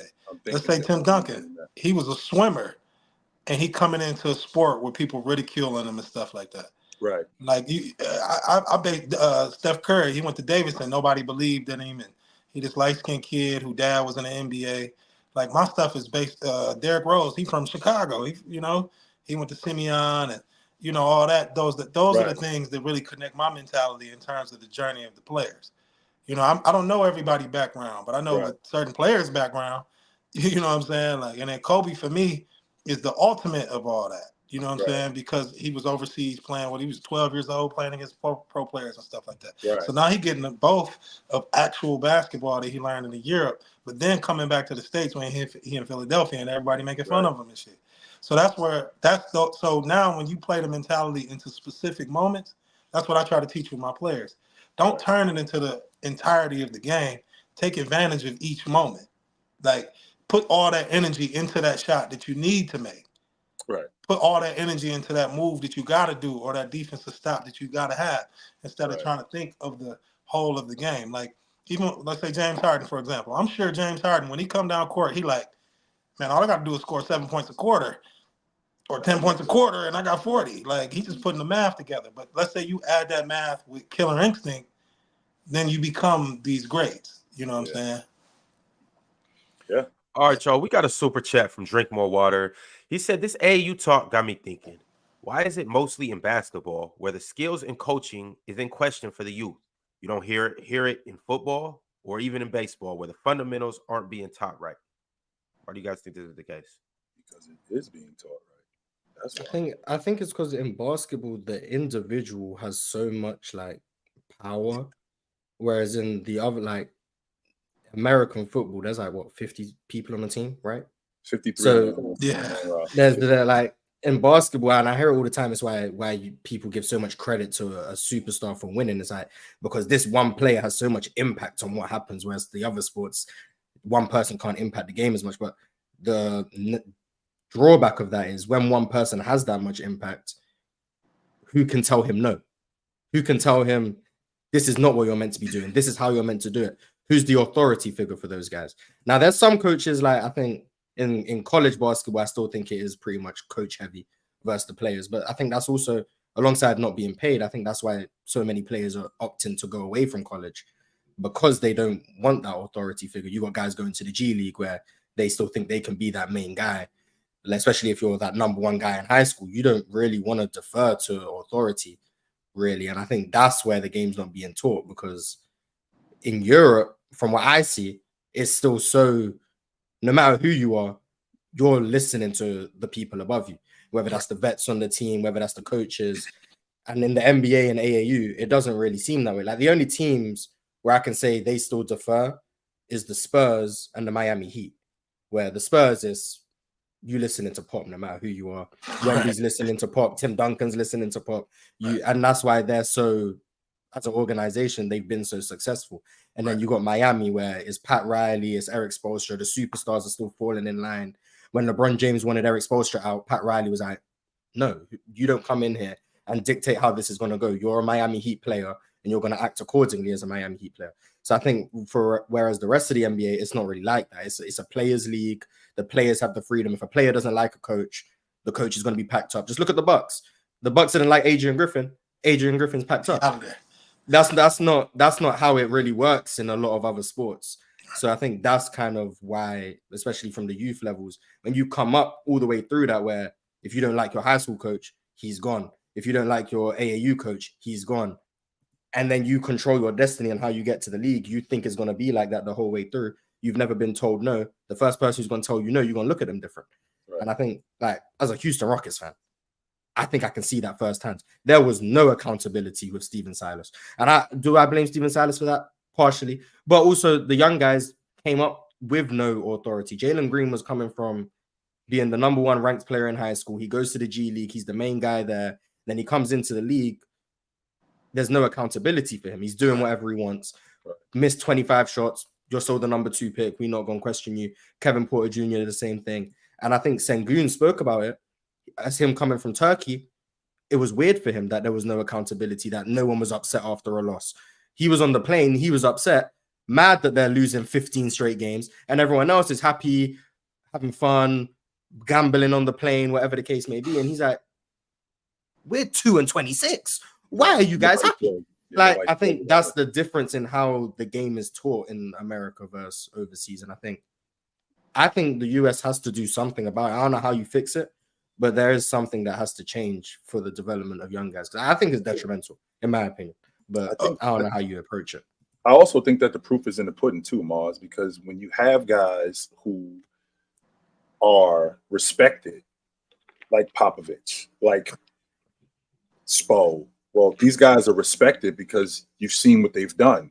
So we have no choice. Gets the time now to build that respect. Like, well, coaches are getting fired in 2 seasons. Right, so they Pop got like 20 years, so he built that respect. Right. Spo wasn't winning. Spo got there in what, 07, right?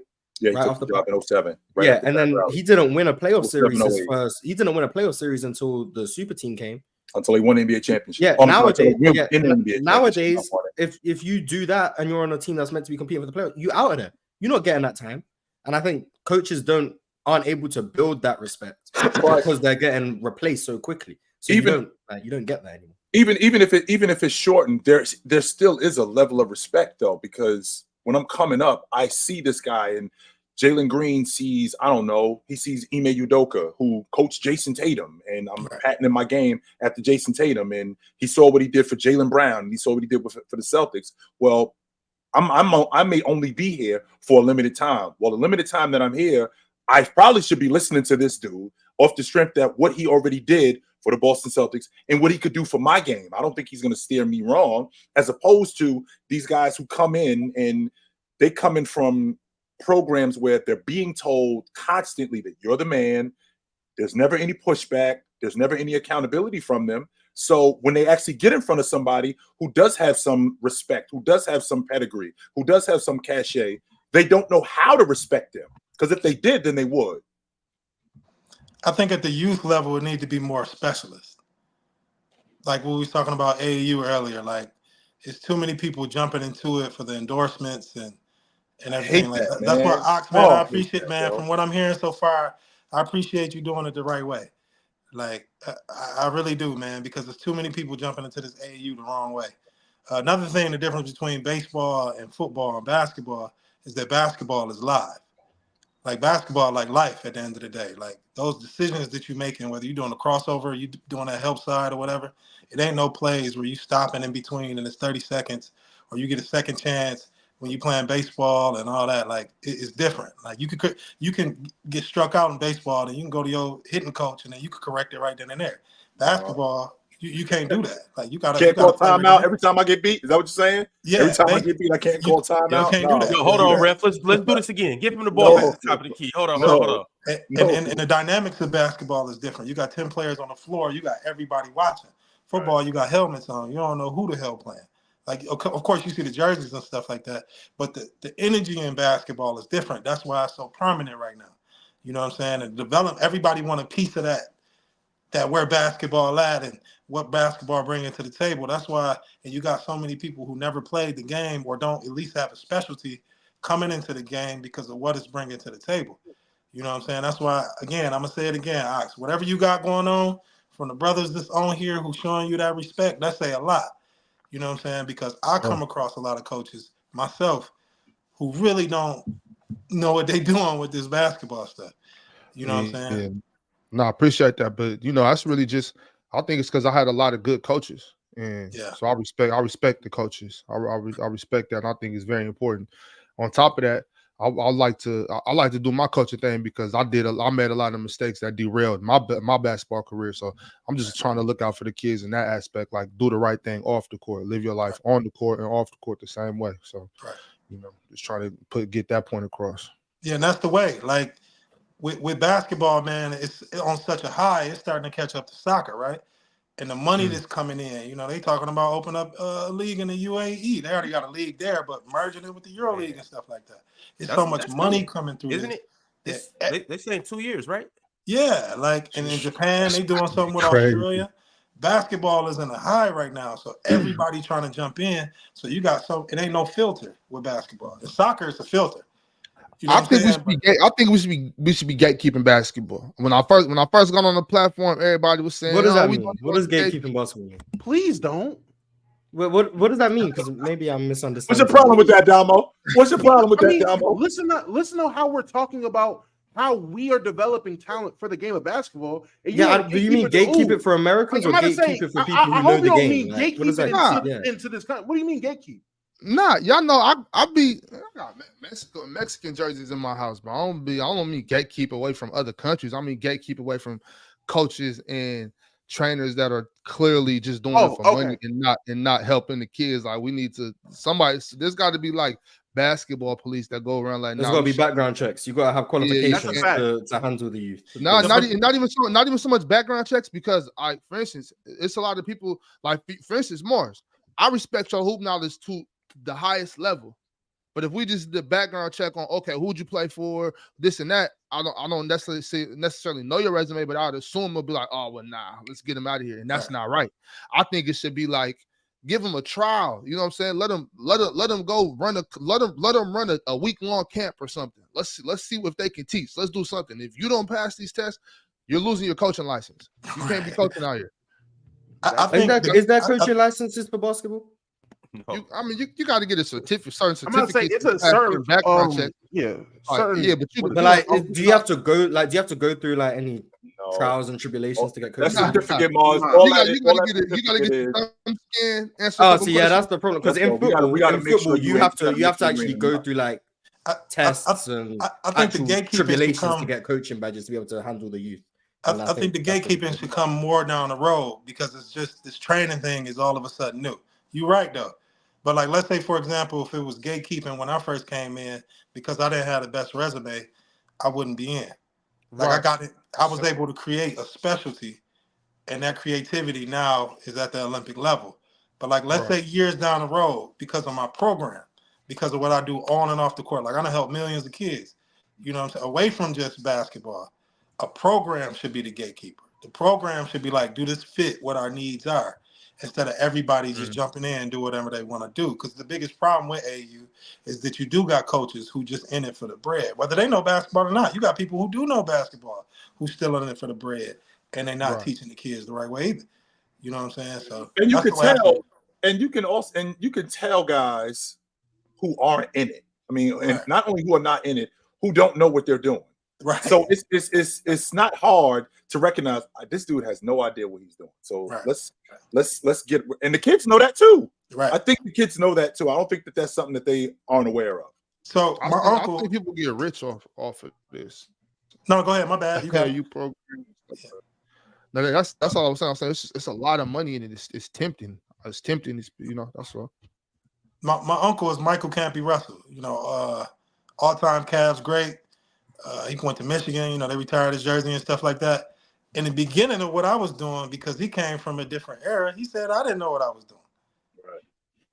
Because he's from a different era. So he don't know the whole one-on-one and the transition that was going on and stuff like that. So imagine he was gatekeeping me. Is the future specialist in terms of trainers? Because essentially what trainers are is exactly that. I'm training you to do this. So is that the future of this? That's the future. Specialist. It should be. That's what I'm saying. Also, am I going to see a specialist ball handler? Am I going to see a specialist rebounder? Yeah. Am I going to see a specialist? I mean, because is that what the future of this is? Yes, that's what it should be. It should be. But right now, you see like these Instagram trainers who just got you doing a bunch of sham gods and other nonsense. Basketball, you're never going to do in the game. Do nothing when you do that. You're not teaching him anything. But chill, if I learn a sham god and put it on TikTok, I could get 1 million views. Even if that's true, and you don't know how to use it. That's number one. You don't even know how to use it. You don't need to know how to use it. You just got to do the move randomly. Like that's what that's what they do. Just who can do the most moves. That's training. I don't even put my shit up, my training shit up. I just put me busting people ass. Right. Like, cause that's all I do. Or like my comic book is popping and shit. Like, I just put me busting people ass. That's what my Instagram is for fun. In the training world, I'm considered Hermes. You ain't gotta advertise Hermes. How many Hermes billboards we see? You know what I'm saying? That's the type of fly shit that I be on. Like when I go into a country, like I said, I get that Kevin Hart treatment. But you do got the Instagram trainers who monetizing it to generate. I don't even want to talk about my bag when. Yo, Coach Trey, we lost him. You good? Your mic. I'm back. I'm sorry. Yeah. Somebody called me. Yeah. Okay. I also want to be clear real quick before we move on. I just want to say, like, when I said that, when I meant like we should be gatekeeping it, I don't mean like locking people out from basketball. I mean like there should be a group of people. You know what I'm saying? Not me, but a group of people that are like in charge of training, helping. I think we should be locking them out, Big Ox. Yes, we should be locking. Not locking them out. Get them out. Well, no, I'm not talking about the people that are already scamming people. I'm talking about people that want to be coaches, people that didn't play ball or stuff like That's that. what the gatekeeper is for, Big Ox. But they're thirsty to learn. But I'm Ox is saying, if no one's coach coached before, how do you know the good from the bad? You have to let everyone in and then filter them out. let them in, but like Right. have some type of program, some type of training academy for coaches. Like let's learn the game. Yeah, I'm surprised that doesn't exist. Well, with that, but they have clinics. They do. They have clinics. They got coaching clinics. They got coaching clinics and all of that stuff. But that's where the gatekeeping comes in, Big Ox, because if you got a gatekeeper, these coaches who don't know what they're doing know that they're going to be held accountable. Well, if I don't get on my job, then I'm going to be exposed for what I don't know. So maybe this isn't for me. Maybe I need to get out because here they come. Maybe I need to step off of this because guys like Trey, guys like Ox, who know what they're doing, that's showing everybody what they're doing, who now want to get on with them. I'm not really sure what I'm doing, and then I'm gonna get the flashlight shown on me. I don't want to be exposed, so maybe I should shake the spot while I can. Yeah, but still, a lot of us like didn't necessarily know what we were doing, but intentions are good, and we're learning on the job. Yeah, you know what I'm saying? It's those guys that they're not thriving to learn. Like the beginning of this whole NC2A season, I'm watching like mid-major college ball. I'm not really except for women. You know, I'm watching Stanford. I'm watching South Carolina. I'm watching UConn. But other than that, I'm watching like Respect Juju. I'm watching smaller schools because I'm trying to learn. Like I'm trying to peep like what are these coaches doing as far as like what type of sets are they running? I'm trying to figure out what's next. You think it's more coaching at the mid-major level, Big Ox? You think it's more coaching at the mid-major level than at the major level? I'm not saying that. I'm more so saying that there's a difference in level of player, right? So I'm trying to figure out if I got a squad and I got just straight hitters on my team, I could run a lot of different stuff. Like, hey, just go do this, you know. But when you got lesser athletes, it's certain sets, certain things we got to figure out. Especially in the women's game, we got to run certain sets. Like, how am I going to get her open? She's not super quick, super this. So I'm trying to figure out what are they running? What are they getting into their sets? How are they getting into their sets to get ISO situations over here to get her in a mismatch? You know what I'm saying? Because that's we're all got to be more creative. Yeah, we're not all coaching 5-star athletes. So you're able to be more creative if you have 5-star athletes as opposed to when you don't.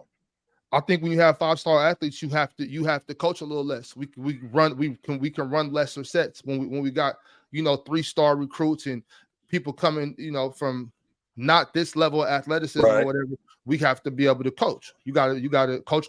Like, okay, chill. That's the case though. Like when you got a supreme point guard. You could kind of just give him the ball and just say figure it out. If things break down, we don't chill. You know how it's secondary sets. You get into your initial action. If that play break down, all right, we got 10 seconds left on the clock. Let's get into something quick. Or we got 15 seconds left on the clock. This is the set that we get into as a last opportunity to get a good shot. But a good point guard is kind of like, all right, pick and roll. Break down the defense. You got it. I trust you on the court. Press breaks without an elite point guard. How are we getting the ball to the court in this press break? You know what I'm saying? I stole this play straight from Charlotte State. Stole the play straight from them. I got it in my playbook right here.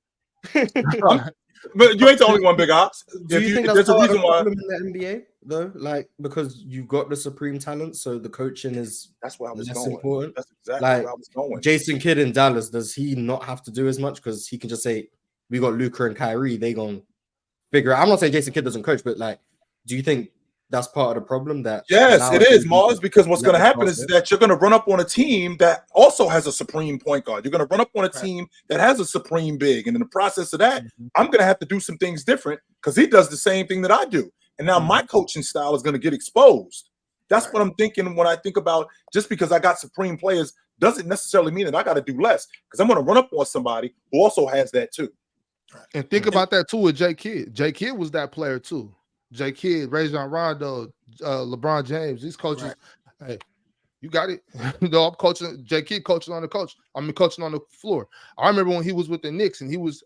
Matter of fact, even before when he was with the Knicks, when he got to Dallas. Remember at the beginning of the season, he was, saying, you could see the turnovers were happening, but he was passing his players into positions like, here, this is where you're supposed to be. Go there, get there. With the Knicks, he was explaining. I can't remember who he was talking to a long time ago, but one of the interviews, like pre-game, he's like, I'm just getting off the ball early. you know, when you get off the ball quick, you get the ball back quicker. Just learning how to pass the ball and move, just teaching. He was teaching on the court with younger guys, even other vets. He still got to teach. So I mean, you gotta remember that's all about J Kidd. With the game of basketball, the prestige isn't high enough either. And what I mean by that is like, I'm gonna give an example. In the UK, y'all got all these African communities, South Sudan, Cameroonian, all in the UK. Why don't y'all have a strong league? Y'all got some amazing talent in the UK. But we don't fund soccer over there. That's the problem. We don't fund basketball at all. Right. It's starting like recently, but because basketball is the second most popular sport in this country. Right. It's only recently starting to get funded. Like there's no facilities where you can really play basketball, right. Especially like Regal, but that's it. Yeah, the best the best athletes or the best like sports players in the UK, in London in particular, are from the underprivileged areas. There's no facilities for those people that are accessible. If you want to go to good facilities, you're paying a price that most of them can't afford. And then for basketball, yeah, y'all got they ain't got not at all. And if you want to find outdoor courts, I mean, they're not great. Like, there's not even nets outside. Like the facilities are terrible. You'll go to certain places within London, the backboards are broken. Like they just don't fund basketball at all. They got one good gym, and it's called the Regal. It's like a Nike gym. Yeah, and that's what I mean. The only sport you can find for sure. What I mean about prestige is that soccer, for example, when you see Ronaldo, you see Messi, you see all these, the prestige of these, the reflection of these athletes are hella high. So if you want to maintain that prestige, you're going to invest into the top-notch coaches. Basketball, because the training era has just now happened, we don't even know what that is because we always relied on athletes just becoming great. Jordan became great on his own. He didn't have a trainer. These soccer players had trainers all throughout their career. Well, Jordan did. He had Dean Smith. He did. Okay. He absolutely. He definitely had a trainer. 100%. Okay. So. Well, or it wasn't publicized. You know, it wasn't publicized enough. Right. You know what I'm saying? It's not integrated in the culture of basketball until recently, and now everybody trying to jump in. You know what I'm saying? Like, and that's where I agree with the gatekeeping, but it just will be learned later down the road when we can create a system of prestige. Like, why do this person belong here? What is like a job? What is his specialty? What can he do? What has he done? And even like I said, for myself, I don't have the biggest and best resume, but I just know what my specialty is, and I can prove it. And that's all that's important too. To be honest with you, you didn't have to play at UCLA 4 years and your jersey's retired, or you didn't have to play 7 or 8 years in the NBA. I don't think that's necessary. But what I do think is necessary, because what I've gravitated toward as a player in my younger years is somebody who knows what they're talking about. Right. If this dude know what he's talking about, let's move on with that, as opposed to, because there's plenty of guys who have played in the NBA or played basketball, contrary to popular belief, that don't have a clue. They don't have no idea what they're doing. They have no idea what they're talking about. I agree. Yeah, you could argue that the most talented like players, like not all of them, but some of them, they're not good coaches because you can't teach what they just have.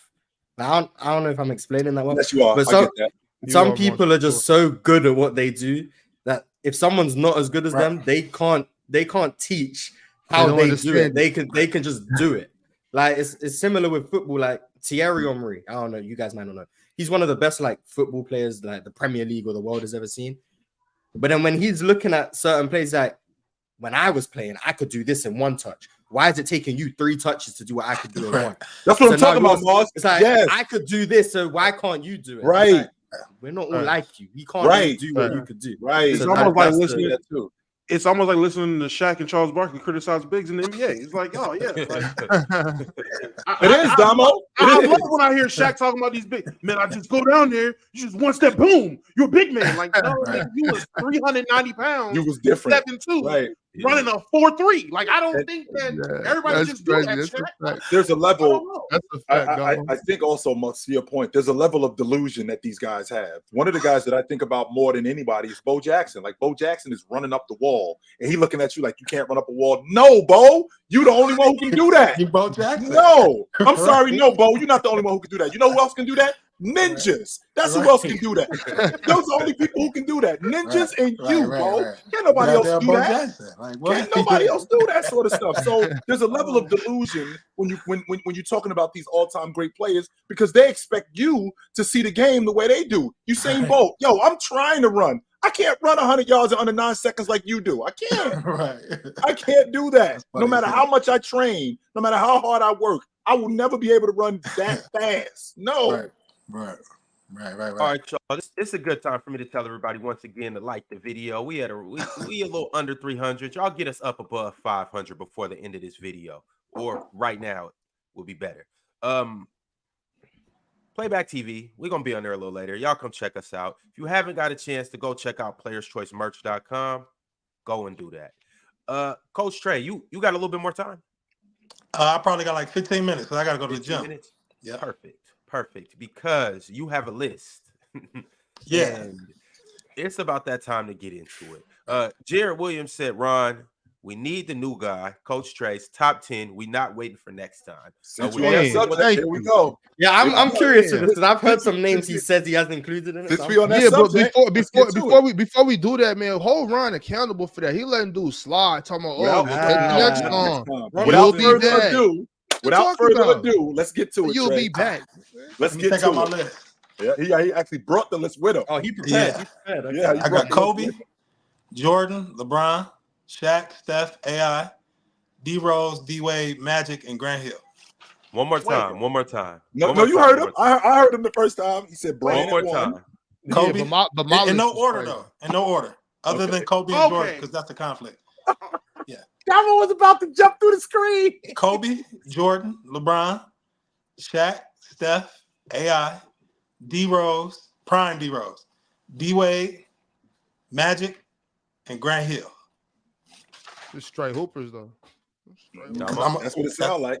There's some names I would have expected to hear, but I mean, I get it. Mm-hmm. What makes like a guy like Penny Hardaway not over a guy like D Rose?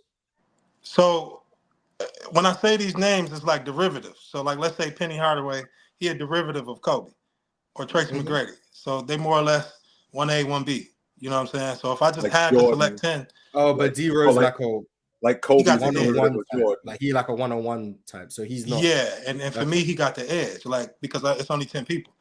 Or like let's say Grant Hill. That's the real killer for everybody list. Is because when he came in before he got hurt, what he was doing.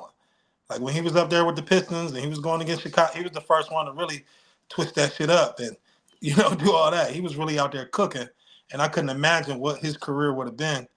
To me, he probably would have been one of the greatest players of all time if he would have never got hurt. Same thing with D Rose. So that's why I got people like that on my list. Damo, you had a question? Yeah, I just want to know, what was the criteria for your top 10? I know you said it wasn't in order, so that's cool. What's the criteria for it, though? A lot of it is their journeys, and a lot of it is I'm a one-on-one coach. So Ballers. I just my list is my list is animals. Ballers. Yeah, it ain't even just about I can't really base things on analytics because of the example that I gave earlier. If Nick Anderson would have hit them free throws, and if he would have stayed with Shaq and Kobe later on, Shaq would be the greatest player of all time. It wouldn't just be this whole most dominant. I want Nick to go ahead and make the case for 2018 Victor Oladipo being top 10. If Nick Anderson makes those free throws, because you talked about Kobe and Shaq, right. Do we even see Kobe and Shaq? Does he leave Orlando? Yeah, that's what I'm saying. It's too many hypothetics, but based on where their career went and what it is, like these championships and all this stuff, because nobody in the 80s is really on there. Nobody in the 90s is really on there except for Mike. I love Isaiah Thomas, but if they came, what is Isaiah Thomas doing to Steph? What is Joe Dumars doing to Derrick Rose? Like, so my list is more or less the mid-2000s on up. Shaq's the only big you got on the list, right? Yep. Yeah, because he's just the alpha big. Like, I can't put Wilt Chamberlain on there versus Shaq. Like, I love Wilt. Akeem? Yeah, I love Akeem, but I can't put him on there versus Shaq either. Like, what about Kevin Durant? Because if we're talking about one-on-one players, I would just think I feel like Kevin Durant's one of the most unstoppable scorers because of his height and his skill set as a combination. Why does he have a case? Is he close in your opinion? Or? Yeah. So when I go on these lists, like I said, it's like a 1A, 1B. So you put Kevin Durant in the same category as like a Kobe, but he like 1B. You see what I'm saying? Like, will he be in the same category with Grant Hill more than Kobe Bryant? So who is Grant Hill's derivative? Tracy, Penny, like around because for me with Grant Hill is more the timing that he came in. Right. Because he was shifting Pippen up. He was shifting the small forward position, actually. Yeah. That's what he was doing. Yeah. And that's it's just exactly based what he on, was doing. Yeah, and it's based on what he could have been. That's the only person, because D Rose really did accomplish what he could have been. He just could have been more. But just specifically with Grant Hill, I believe if he wouldn't have got hurt, he probably would have. And, I'm a Michigan boy, so I'm probably a little biased. But if he wouldn't have got hurt, he would have went down in history as one of the greatest players of all time, to me. Last question for me, anyway, because I understand the list. If it's from that aspect, I totally get the criteria. The list isn't that crazy. Yeah. Wouldn't Kobe and MJ be a 1A, 1B scenario as well, or is there a difference there with those? Yeah. So we talked about that earlier. For me, this is the best example I got. Jordan is Terminator, and Kobe is T-1000. He evolved. I think Kobe better than Jordan. I like this guy. Yeah. Like, he could dribble better. He should have been here for the Bismack conversation. Yeah, I like. You respect Biombo? No, relax now. Chill out. Chill out. I was saying that he should have been here for the Bismack conversation. No, chill out. I'm excited for a second. I'm like, don't let me find another Biombo believer. Come on, man. Nah, Kobe. It ain't no 1A and 1B between them two. I feel like when people say like Kobe was a mimic of Jordan, no, I think Kobe's base skill set was Jordan. But he was so much more. Now remember. Wait, did you have Braun on your list?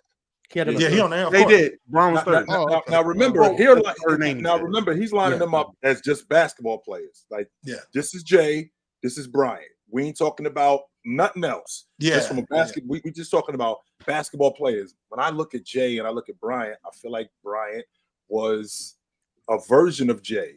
He was he was another version of Jay. I don't think he was as good as the original. Jay was the original, and I think Bryant tried to become a better version of that. I don't think he was that though. I don't think he tried. What makes Jordan the original? Wait, before we even get there, I don't even think Kobe was even trying. I think he saw Jordan. Right. He saw what was working. We talking about a man who knows 8 different languages. He saw what was working, and then he just took that plus everything else. Right. Because he could turn around and play like Gary Payton. He'd play full court defense and lock up. He'd turn around and dribble like Tracy. Right. I think he was just a piece of Jordan. But because of media and the way they put shit together, they make it into he was mimicking Jordan. Again, we talking about a man who knew 8 different languages. He not taking the best one thing. Real quick, Mom. Has anybody ever heard Kobe actually speak all 8 of those languages?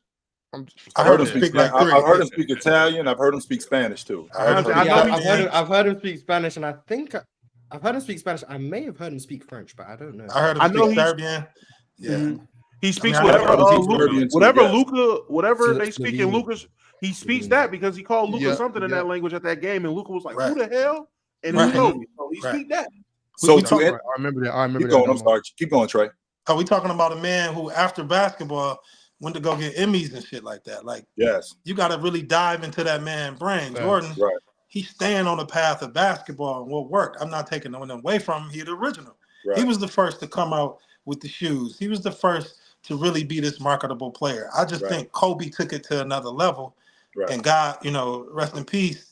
He died a little bit too early for that to really blossom and what he was about to go crazy. Yeah. So to answer your question, Mars. So to answer your question, Mars. So before Jay, the 2 guard was Sam Jones. He was 6'3", he was 6'4", and he played in the mid range. He could lay the ball up. Then Doc came, and Doc played over the rim, but Doc wasn't a 2 guard. Doc was more of a wing player. I'm thinking David Thompson. Okay, and it's interesting you mention that, because David Thompson is the guy who welcomed Jordan into the Hall of Fame. That's Jay's guy. So Jordan now and David Thompson was another one, 6'3", 6'4", could jump this high, could shoot the basketball fairly well. So then you got Jordan at 6'6", who also jumps this high, plays ridiculous defense, plays above the rim, one of the best scorers at that time in a big man league. When you have that, now that becomes the prototype. Right. Now that becomes the prototype. It's no longer, now I'm 6'3", 6'4". I can't play the 2 guard no more. I'm too small now to play the 2 guard because now this guy is the prototype of what it is. And then what he did was he just enhanced what the 2 guard is and then made it even more than what it was. Right. With him becoming a prototype, now everybody else who played the 2 guard are following that, which, by the way, I'm on record saying that with that campaign, Be Like Mike, Mike tricked us because none of us were ever going to be that good. He tricked us with the Gatorade stuff. Mike, he was wild for that. Yeah. But anyway, to my point, Mars, when you're talking about being the original, there's stuff that you do that hasn't been seen, like jumping from the free throw line, his creativity at the basket, his ability to defend at that size, smaller guards. 6'6", I'm defending 6'1" and 6'2" guys, full court, building the offense around the 2 guard. Nobody was doing that back then. It was a big man league, and the offense was built around that guy. So in terms of being an originator, he was definitely that. His style of play, wearing the big draws, he actually made being bald head cool. Like if you was bald headed, like, are you sick? Is something wrong with you? Are you okay? Like that wasn't cool to be bald headed. No. And Mike was one of the original animals. In basketball, he was really one of the original. Like, I'm gonna kill you. I'm taking this shit personal. If we playing ones, I'm gonna kill you. He was going outside too. He just like Kobe. He was going to Rucker. He was. I'm gonna kill you. Like you just saw him at the 70 at the 75 when he said the Magic. Where your shoes at? Let's go play right now. That's my point. Like that's even him. Jordan. I don't know if y'all know what the K54 is, but to keep that shit going, he started that Nike tournament in Paris because that's the element I believe Jordan really came from. Yeah. You know what I'm saying? But Kobe is just the evolution of that.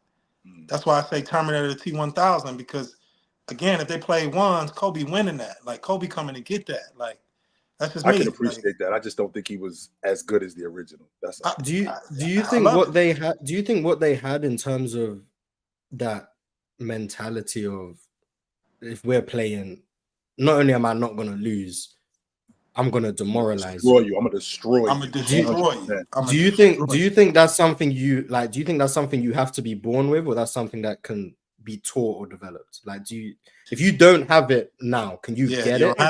You can't teach that. That's something you can't teach. You can develop that in as a youngster though. I think. No, you can. People, I said. You can develop it 100%. You can't teach that. Like as a kid, you have to have it in some capacity. Yeah, you can develop that from having a chip on your shoulder. Like me, for a small example, I got cut from the freshman team. That shit killed me. I to that point, I ain't never been cut from a team. I made every team I went for. Like I got cut from the freshman team.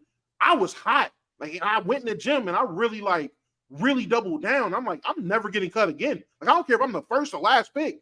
You're not picking me no more. Stuff like that. Like a kid can go through something and they'll be like, oh, nah, son, like that, it'll change. Something will change in them. A flip will switch. And it's like, all right, nah, I got that motor now. Sure. You can't teach a kid to have that motor. They have to develop it. They can develop it, but a lot of people are born with it. A lot of people, it takes something that happens for them to have it flipped. That's why I always feel like, I know you got to bounce, but that's why cool. That's why I always felt like when people talked about with Kobe and Gasol, like he put the dog in him. Gasol always had that dog. Yeah, he always had it. Bryant just brought it at him. Yeah. I don't think you can put the dog in somebody. You can bring it out of them. Either they have it or they don't have it. So when you see them, when it comes out, that's because somebody brought it out of them. Right. Because there's people who are trying to bring that dog out of certain people. That's why you see people cower. That's why you see people freeze up. That's why you see people cheese up. Because they don't have it in them, as opposed to those guys who Bryant, when he's mushing Gasol in the head, he ain't mushing him in the head like I'm gonna punch you in the face. He's mushing him in the head like you the baddest mother. You know what out here? Can't nobody cover you. Get to it. Right. I got a kid. I got another kid named Adonis Arms. He played for the Memphis G League team. He didn't even play in high school. Right. Came out of junior college, worked his way all the way to Texas Tech. Now he killing in the G League. I brought him to France too. And he was a little, he always had a killer, but I had to grab his ass up. Like, yo. And that kid who I'm talking about, Adrien Isaac, mind you, he's 14. He only played basketball for 2 years. So we put him in a circumstance where he's going against that's right. Yeah, NBA players and shit like that. Wemby 2.0. He's 14 years old. And he was playing bad when he first came out there. Yep, that's what's going on in France. His Jimmy, his coach at the crib, we grabbed his ass like, yo, what's up? Like, what you gonna do? And for me, I'm able to communicate that in a safe way where it's not disrespectful, and I've been able to bring that out. And like I said, Lay Quip documented the whole thing for this kid. Like, if he keep on the same trajectory, he gonna go to the league. Like, you can't bring it out of people, like you said. You can bring it out of people. Can I just ask? You say he started playing 2 years. So when he was 12 years old at 6'8", what was he doing? What did they have him? What did parents have him doing? He was 6'6" at 10 years old. Playing Mario Kart. Tripping over himself. I'm in the 5th grade, Damo. I'm 6'8". 2K, Damo. 2K. Playing Mario Kart, chilling. And my man Jimmy got with him, and he got him right. And then Jimmy hit me up, was like, yo, I just want to see what he can do. And now he go to Hillcrest Academy. Like, this cat, he's 6'11" now. Like, it's like, and again, his rankings ain't based in the stakes, is what people saying in France. They like, he better than Wemby when, you know what I'm saying? Because he going against NBA dudes. Sports Center took some of it. He dunking on, you know what I'm saying? Because I told him, I was like, no, we ain't doing that. Like, you're going to have to either do, or you're going to have to watch the whole time. And then he just elevated himself. Like, yeah. So that actually was the question that I have for you right now. Yeah. Adrien Isaac, him right now, and obviously I know you worked a little bit with Wemby, right? You seen no, I haven't. I just scouted him. So you've seen him since he was younger. Wemby or Adrien? No, Wemby. Oh, when I saw him, I went to one of his games when he was playing against one of my players, just to see what it was. Like, just because everybody was talking, and I was like, and I saw a little bit of him when he was in the World Championships and all that stuff. But when I actually saw Wemby play as a pro, that's when I went to go scouting. How old was he? How old was he at this time? Wemby? Yeah. 19, 20. So whatever it was last year. So it was last year. Yeah. So do you actually believe in your heart of hearts that Adrien can reach those heights? It's a great time to freeze. I think we lost him. Yeah. Oh, I thought I was freezing. Oh, no, that's a fantastic time to freeze. What a cliffhanger! Well, we'll never know. On the next episode of the panel, we will find out. At least we got the top 10. I'm if my man tap back in, we'll hear more about that. But yo, that was fire. That was a good guess. Great guess. Good. Fire, yeah. Yeah, y'all been on the road with these good guests, man. That's a fact. Yeah, we working on a replacement for top right. You're still an L host, though. Let's make sure we clear on that. Let's not leave that part out. You're still an L host. Still. Hey, how come you ain't cook on Victor Oladipo being better than D Rose, man? What happened? How come you ain't cook on Victor Oladipo being better than D Rose? No one said Victor Oladipo was better than D Rose. I said 2018 Oladipo had a better season than 2011 with D Rose. That was the argument. And I'm not here to grill this guy, man. Y'all having some good convos. I understood his criteria. You know, that's the first thing I asked. Oh, as I'm blurred up, what's the criteria for the top 10? Once he said it, I'm like, okay, makes sense. It's nothing to argue here. What I'm about to do? I'd rather put Oladipo on the list over D Rose. Like, no. Pick D Rose. Pick Vic. Pick Oladipo. I ain't mad at you. So 2018. So I remember 2018.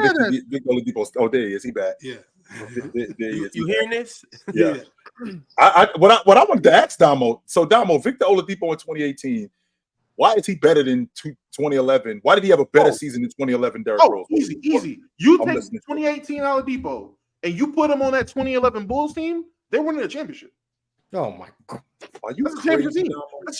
That defense, the defense that Bulls team had was already spectacular. Now imagine you put an actual beast that's going to be leading you on the offensive and defensive end.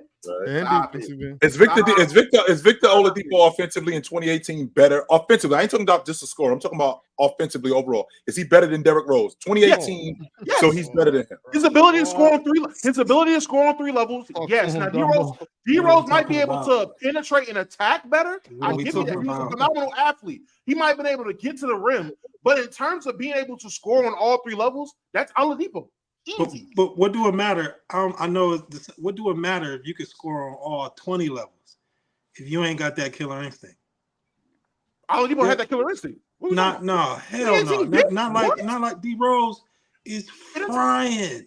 Victor. It doesn't even have to be like D Rose. D Rose could have a bigger dog in him. That's fine. 2018 Vic had dog in him. Let's take let's rewind, because again, don't remember, LeBron James shut the door on Derrick Rose in the 2011 East Finals. Yeah, so you telling me talking about LeBron?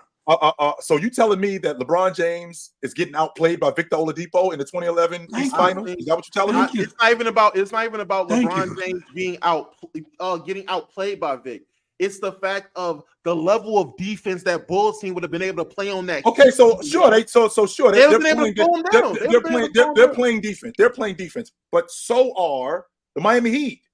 That's why Derrick Rose got taken out of the series. Better defense. So Victor Oladipo is going to make that much of a difference on just him at the lead guard. He's going to make that much of a difference. Him alone, than what they were doing. All honesty, no joking. I do feel like it'll been a significant difference, like a huge increase on defensive production if you put him on that team versus Derrick Rose. So who's that point guard? At that time? How old was Kirk at that time? No, we moving Victor Oladipo to the one. You running Oladipo at the one? We putting Vic at the one. I don't think I'm saying Oladipo at the one. Because who was there two at that time? Ronnie Brewer, wasn't it? And you would bring Ronnie off the bench, yeah. You sure it wasn't Kirk Hinrich? I think Kirk Hinrich was their two guard. I'm not sure. Was Kirk Hinrich there yet? I'm pretty sure it was Ronnie Brewer. Okay, I don't know if Kirk Hinrich was there yet. That's what I'm asking. I can't remember. You may be right, but what I'm asking Damo is a guy like Victor Oladipo, who was a bucket getter, but in terms of him being a downhill threat like Derrick Rose, in terms of him shooting in the mid range, not just shooting in the mid range, but Derrick Rose wasn't no slouch on defense. Right. It wasn't like Derrick Rose was. It wasn't like Derrick Rose was Damian Lillard or he was a cone. He wasn't no slouch on defense. Okay, he wasn't Dame. Okay. I'm not saying Derrick Rose blocking that shit. He wasn't big. Right. I'm not saying that he was Victor. I'm not saying that he was Victor Oladipo neither. But if is the gap? So let me ask you this, Damo: is the gap offensively between Victor Oladipo and Derrick Rose as big as the gap between them defensively? I think the gap between them defensively is way bigger than the gap offensively. But the gap offensively, and maybe I'm underselling Derrick Rose's play. Yes, you are. Yeah, 100% you are. You're underselling his whole offensive game. Yes, you are. 100% you are. Because 100% Victor Oladipo was not the offensive player that Derrick Rose was. No, he wasn't. And Derrick Rose playing defense and offense. So when you got a player who do that, they're gonna burn you out because of the offense, and then turn around and you got to body him up on defense. Derrick Rose, away from his gameplay, was in tip top shape. I'm not saying Victor wasn't, but the level of shape that D Rose was in, especially playing with that specific team, he could run all day. Was on a whole nother scale than Victor. Run all day. The team that you putting Victor on don't help. It actually take away because he got other people around him. Derrick Rose was in the tip like that's why I got this specific list, because it's just like all categories within the basketball players that we're talking about. Damo, also Derrick Rose, like you just said, you put in Victor Oladipo in that crew. Those dudes, Derrick Rose was responsible for a lot of their offense. He was responsible for Carlos Boozer's offense. Right. He was responsible for Luol Deng's offense. Them dudes wasn't just getting the ball and going. No, Derrick Rose created a lot of their offense. Victor Oladipo ain't doing that. Carlos could get it on his own. He didn't need D Rose. Carlos could get it, but he couldn't get it. He act like Derrick Rose have a two-dribble pull-up. Derrick Rose was creating a lot more. Derrick Rose was creating way more offense for them dudes than Victor Oladipo is. Don't do that. No, don't make it sound like we're just throwing the ball into. We ain't just throwing the ball into. Yeah, all I'm saying is respect Carlos Boozer. I'm not saying that I'm not respecting them, Big Ox, but we ain't just throwing the ball into Carlos Boozer and getting out the way. No, we ain't doing that. Why not? What was happening. I'll give Carlos Boozer that ball mid block and cut through all day. Right, but I can get with that too. But that wasn't the only thing that was going on, because that's easy to cover. You're right. No, definitely not. You 100% right. All I'm saying is I think we could ride Carlos for a quarter. So we could ride Louis for a quarter too, and D Rose got the other. Personally, I'm not gonna lie. Personally, I feel like if you put an offense that was not tailored, but if you put Oladipo in a situation where he had to create for others, you would have seen. I'm not gonna say him be able to do it like Derrick Rose, but the gap wouldn't have been as significant as y'all making it think. Who's the lead guard in 2018 in 2018 in Indiana that was creating more than him? Who? The lead guard in Indiana creating more than Oladipo? Yeah, it was Darren Collison, right? The point guard for Indiana. Yes. I'm pulling on the roster right now. Darren Collison. Yes. Darren Collison. Respect that. I'm saying Darren Collison is a good lead guard. Which He ain't Derrick Rose though. But that's fine. But that's the guy. But that's the guy taking away the responsibility from Oladipo to play make for others and let Oladipo just rely on scoring. We're talking about two guys. I don't know. Who was the other lead guard that was responsible for playmaking on that Bulls team? Was it just Derrick Rose? Yes. Wasn't Kirk over there? Just Derrick Rose. It was Joakim Noah dribble handles. I'm about to say that was hilarious. Kirk was over there, but Kirk wasn't doing no playmaking. Kirk was playing defense and stretching the floor. So Derrick Rose was the Keith Bogus was over there. Yeah, I know you're not going to mention Keith in playmaking. But I'm saying, Keith started. You have two guys responsible for playmaking in one situation. You have one guy responsible for playmaking in another. I'm just saying, if you put Vic in a situation where he's the sole playmaker, again, I'm not saying he's going to be a better playmaker than Derrick Rose. No one is saying that. I'm just saying the gap is not going to be as big as you're making it seem.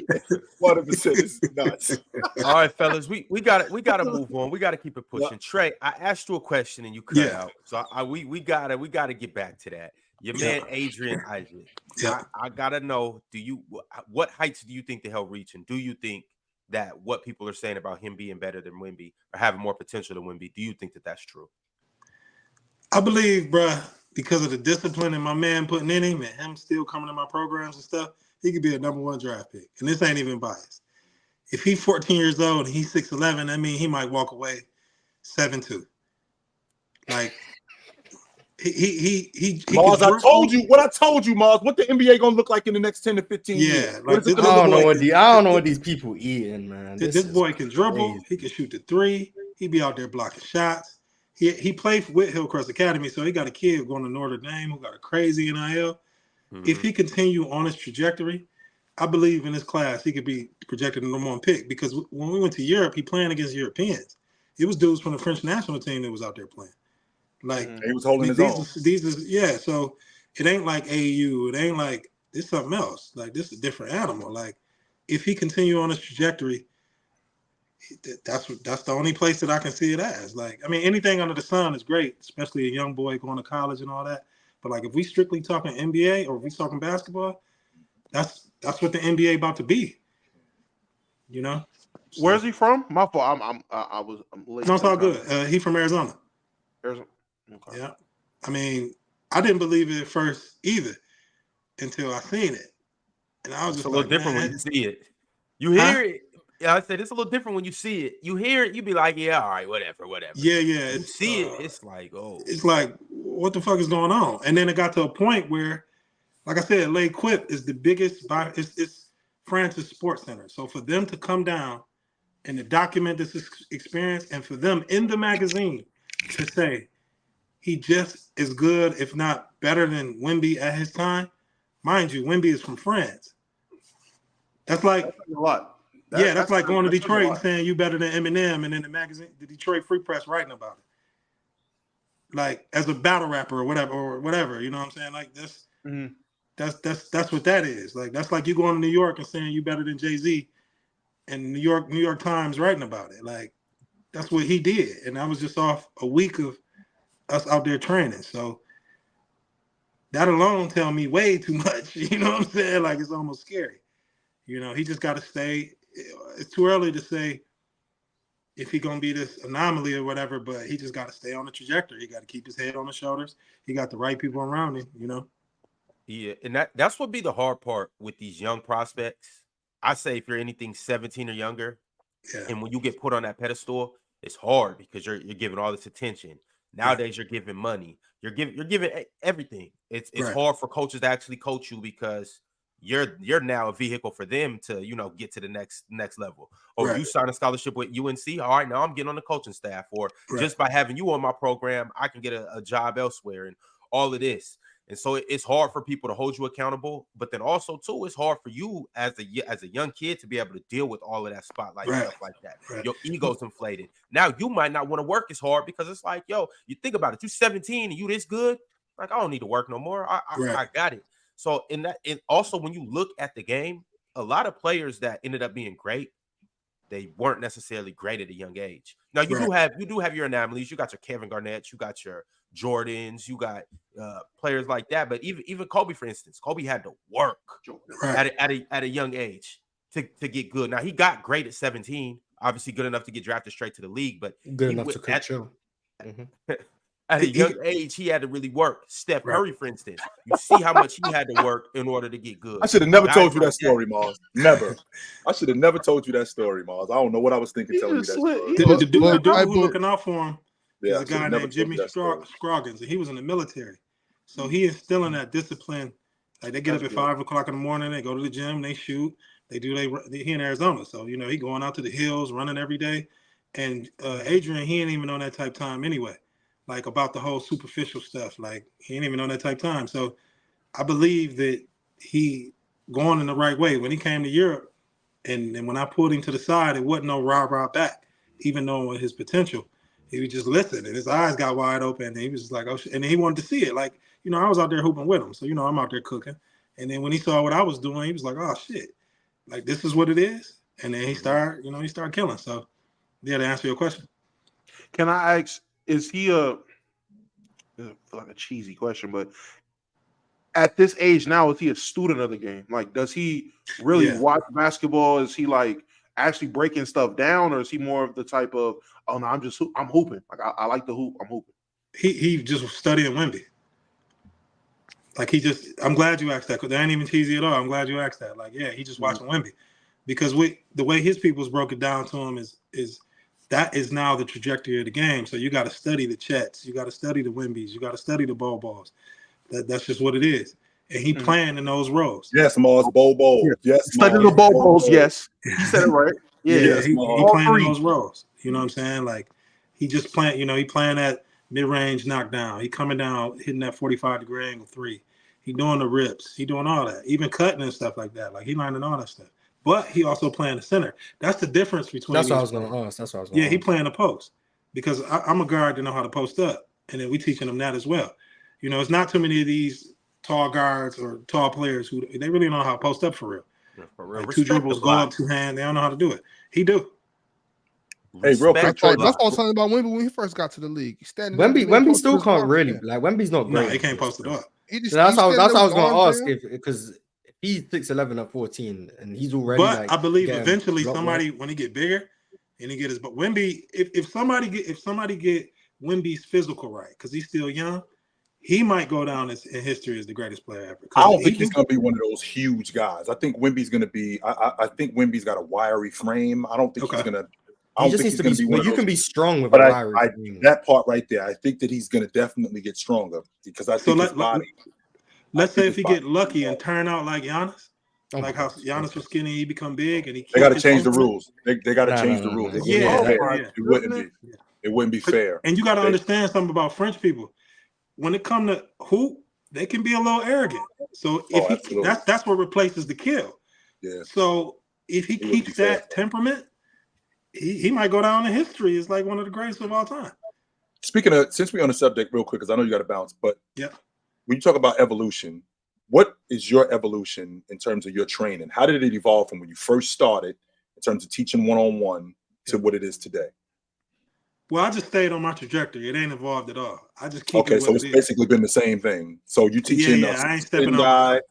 So I'm a 6'10" guy. I'm teaching him how to face up and jab and go. Like I'm teaching a 6'2" guy. Okay. Yeah. It depends on what the team's needs are or what the players' needs are. Like I'm working with Killian Tilly this summer, because he played with the Grizzlies, but he hurt his back. And I'm helping them get, because my job is to transition players, get them right so they can accomplish whatever they want to accomplish. They're big. So I'm going to teach them different post moves, but I'm going to teach them how to stretch out a little bit too. And I'm just staying in my lane. And then once my time is over, it's over. And I'm okay with that. I'm so deep into philanthropy and stuff like that I'm okay with having my time. I don't even want to step out my lane because I've had so much success in it. And I'm happy about the impact that I had on the game of basketball. It's the term specialist. Yeah. I'm humble with my shit. Like when somebody come in better, I'm gonna pay my homage. Like I'm not trying to compete with everybody else and do none of that. Like I said, I'm Hermes, and when Hermes turn whack, that's just what it is. Like, So, I like it. Yeah. So I appreciate y'all, man. I very much appreciate y'all. Word. We don't get a lot of people who come up here and know what they're talking about. That's why we run them off. They don't come back. But yo, definitely anytime y'all look, I need this. This is what I like. Anytime y'all want me on here, just let me know. I'll schedule the time. I gotta go to Portland in 2 weeks because I gotta do something over there. But yeah, let me know. Yeah. Portland, Oregon. Yeah. We Portland, Maine, Damo. Hey, but Is there a Portland, Maine? Oh, I'm dumb. Yeah. Oh, dumb, man. No. Come on, bro. I mean, Damo, you seriously didn't know where Portland, Maine is? Where you think the dude, the big white kid from? Where you think he's Portland, from? Oregon. I got to go to Portland, Oregon. If you thought that, he could have been from, I don't know, Shelby, Maine. He's from Maine. I don't know. Somewhere I got to do a little something with my people's the Trailblazers and stuff. And like whenever y'all want to do this, like I'm with it. I enjoyed this. Let's link up, Tremaine. My man, Ox. He live in Portland. I live in Seattle. I'm right up the street. Well, shit, we gonna link then. Yeah, it is. Yeah, it is. There. Like, look, I'm an energy guy, and I love y'all energy. Look it up. I believe what y'all gonna do, and what y'all got going on is definitely gonna take off.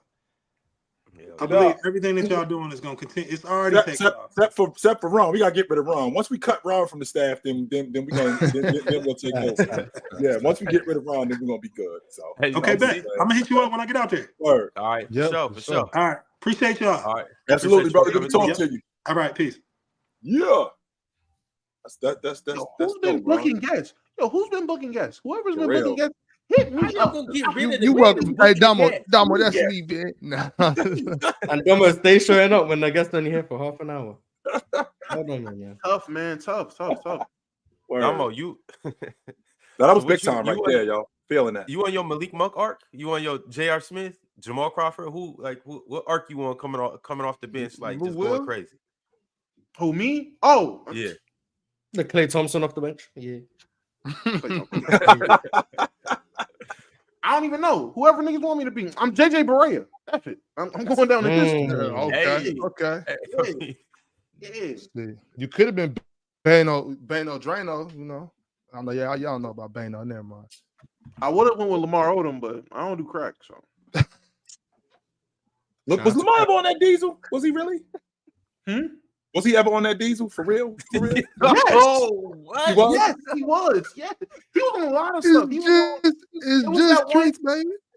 No, it was that one headline that came out. He was getting carted out of the brothel or whatever it was. Cause he was at the Bunny Ranch, wasn't he? Yeah, he almost died at the Bunny Ranch. Yeah, Lamar was going crazy. He overdosed at the Bunny Ranch, Chilltown. You on that? Yeah. You on that stuff? He was on wild. Hey, but I just want to make it clear right now. What's up? He pull up to Portland. We going to the gym. You have to. You cannot not. You can't. And we need the footage. We need that. Yes, you cannot. You cannot have a one-on-one dude. You can't have a one-on-one dude show up and us not go to the gym. That has to happen. Ron gonna conveniently not make it down. That's all right though. No, he ain't. No, we ain't trying to hear none of that. No, we not. No, we not trying to hear that, Ron. Have your ass in Portland, Ron. All right. Figure it out. You better just make sure that you get your wind sprints in, all right? You get on the ladder and you work on your slew feet, all right? Hey, don't worry about me, man. I've been in the gym every day. All right, for sure. Well, from the top, we got. Wait, real quick, Ron. Hold on. I just want to make sure you know I'm in the gym for one reason and one reason only. Because this summer when I catch up with Dale. Hey, you can take me off the big screen because they know what time it is. The chat know what time it is. They know. They already know. They got me. Just like anybody with any sense, they know they got me. Yeah. Tell him, Ox. Tell him how he came on stage to duck you to play me. That's crazy. And Ox was the one who wanted to smoke. Ox called him out. He was like, nah, I got something for Damo. Ox was the one who wanted to smoke. Meanwhile, Damo, wait a minute. I'm gonna catch the trouble with you. Says a lot. I'm gonna catch up with Dale. Hey, Damo, I'm gonna catch up with Dale when I'm doing. It's gonna be like picture a crystal ball. Then picture me just. It's shining a crystal ball. What? But I initially had you before that, but after that comment, I don't think Dale gonna take that too lightly. So, he not watching. I don't know. You gotta say Kevin Durant name 3 times and he popped like Beetlejuice. That's what happened. Like somebody in the chat, clip that and send it to Dale. Let him know I'm finna shine that crystal ball. Like Candyman. Say his name 3 times and he'll just show up like Candyman. All right, fellas, we got a couple new members. My man Jose Primo. Shout out my dog. Traveling Trav became a new member today too. Surreal. Shout out all of our new members. Everybody that's in the chat, if this your first time in here, go ahead and subscribe, like the video, and become a member too. With some good perks to becoming a member. But from the top with the super chats, DK said Melo would have won the whole tournament. One-on-one tournament. He definitely coming outside. What era are we talking about? So Melo from 08 to 13, it was a real conversation, Mars, that he was in that conversation as the best one-on-one player in the game. That was a real conversation. He coming in mean seconds. Mm-hmm. I'll give him second. From 08 to 13, no, Melo for sure number 2. Like I don't think it's a if, ands, or buts about it. Yeah. Yeah, he beat everyone but Kobe. But he'll give Kobe a run. But the thing with Melo versus Kobe was the thing that when we used to have those conversations, what Melo's biggest advantage was he was just bigger than Kobe. So that was the thing. Like Melo be able to post him, he'll be able to throw his weight around a little bit and this, that, and the third. But at the end of the day, it's like. And for the record, Damo, them ethical buckets coming from Melo too. Those are not unethical buckets coming from Carmelo Anthony. Those are ethical buckets coming from him. 100%. Those are all ethical buckets. Mm-hmm. Thunder with the super chat said, people don't know SGA is actually 6'4.5", not 6'6". He's washing 6'5" and under comp apart from Kyrie. LOL. Yeah, he don't look 6'6". I don't know what he's like listed. Maybe you dudes can straighten me out, man, because I don't want to sound like I'm clueless, but I'm just remembering Brandon Roy going for 50, and I watch SGA, and I'm trying to figure out why can't anybody stay in front of this guy, because he doesn't blow me away with his athleticism. He's he's sharp with the peel, but he doesn't play above the rim. Like, what is it about SGA that I'm not seeing? There's something that I'm missing here with SGA. He's nice as hell. Let's make sure we clear on that. He's nice as hell, but I'm missing. He's not like I don't know if traditional athletes are. He's not going to blow by you with the fastest first step ever, but he can stop and go better than damn near. Yes, he's got that. Yes, he's got that. Like his athleticism is he can lull you to sleep, then he can go, and then he stops on a dime, brings it back, goes the other way. Like it's hard for defenders to stay in front of someone who can go from 50 to 0 so quick. And I think that's 0 to 50. What SGA, yeah, and that's what SGA can do. Like his top speed isn't Ja Morant, but he can stop so instantaneously and go another way while maintaining balance. And he's always like, no matter where the ball is, he keeps it in that box where he can rise up from any position. So you give him an inch of space when he goes one way, he can pull up from his right pocket. But then if he's going left, he can also stop there and pull up there. But then he can header you with the left and go all the way downhill, hit you with a scoop. Like he's just got so many counters. Yeah. And you can't stay you can't stay in front of him. And then he's willing to use his body. Like he'll lower his shoulder, he'll get a little chicken wing out there, push off a little bit, get a step back. But then you play that step back, he can spin to his right, but then he can header you. Like he's just got so many different ways to beat you that he doesn't need to just go 100 miles an hour and get downhill. I think that's why he's so hard. In other words, Chill, the bag is just too deep, man. The bag is deep. He has a bag of tricks he can pull out at any time to get a bucket when he needs it. And he creates a lot of space too. I did notice that about him. He creates a lot of space. And I think he's going to be one of the lead leaders in unethical buckets in the next couple of years as well. Why is that? He gets that line a lot. And I feel like the more he becomes the number one option, prominent superstar, people give him the face of the league type of talks. Mm-hmm. Once Bron leaves, once these other guys of yesteryear being superstars to the mid-2010s, once they fall off the cliff and it needs to be a guy, once you get through the Tatums, the Lukas, obviously the Jokic's and Embiid's and Giannis's, that next gear of guys they want to put in that forefront, he's going to be there and he's going to get those calls. But he's going to be unethical bucket. I give it 2 years to where he's like literally top 5 in Well, he might be top 5 in free throw attempts now, is he not? Now, wait a minute, though, Dom. He was last year. I don't know if he is this year. There's a difference between unethical buckets and genuinely getting fouled. Like, I don't see SGA foul baiting. I don't see him doing that. But wait, Chitchat, remember, that's not the definition of ethical buckets. Damo made it clear last week that it's not about whether you're foul baiting or if you're just attacking the rim. If you shoot too many free throws, it's unethical. That's a fact, man. He's 4th in free throw attempts a game of the people. So yeah, he's definitely going to be one of the leaders in unethical buckets. No, he's taking 9 a game.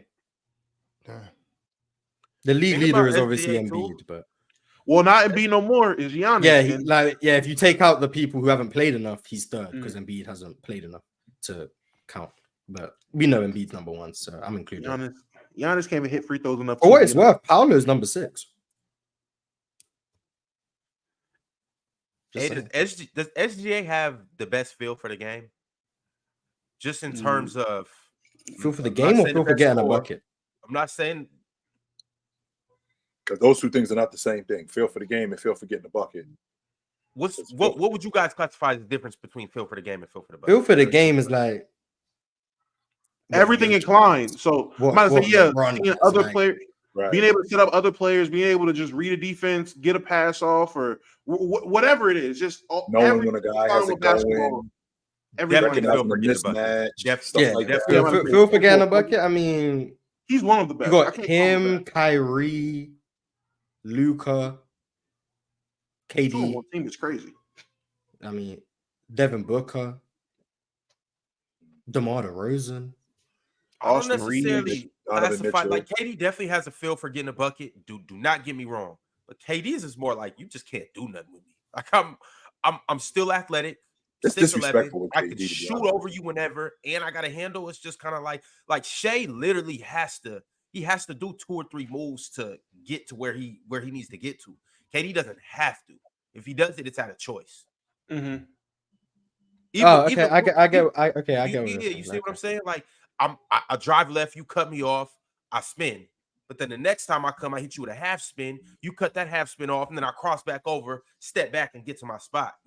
Not even necessarily bad. More so just feeling where the defense is, getting to that spot. Oh, I know that you're gonna. I think it's him and Kyrie. I think it's him and Kyrie. Okay. Yeah. Because Kyrie's got that as perfect as you can possibly have it in terms of reading defenders, understanding what's available, and then if something isn't available, understanding how to make it available. And like Kyrie's different. Kyrie's different. We're lucky he's 6'2". The one thing that I've always recognized with Kyrie, I have never seen anybody be able to slam on the brakes like Irv does. Never seen that. And I've seen some great scorers. I've never seen a guy slam on the brakes and basically you going this way, he going that way. That's pretty incredible. It's like Reggie Bush in USC. Yes. Like, and then you gone. All right, I got something I want to show you guys, specifically you, Damo. This came across my timeline. Focus, Damo. Focus. This came across my timeline last night, and I just wanted to show you guys that the man, the myth, the legend himself has arrived. Look at this. That's a real big man right there. Look at that. Yeah. Wait, he just now getting to Oklahoma City? He had his All-Star break. He was on vacation. He was chilling. Look at him. What a specimen.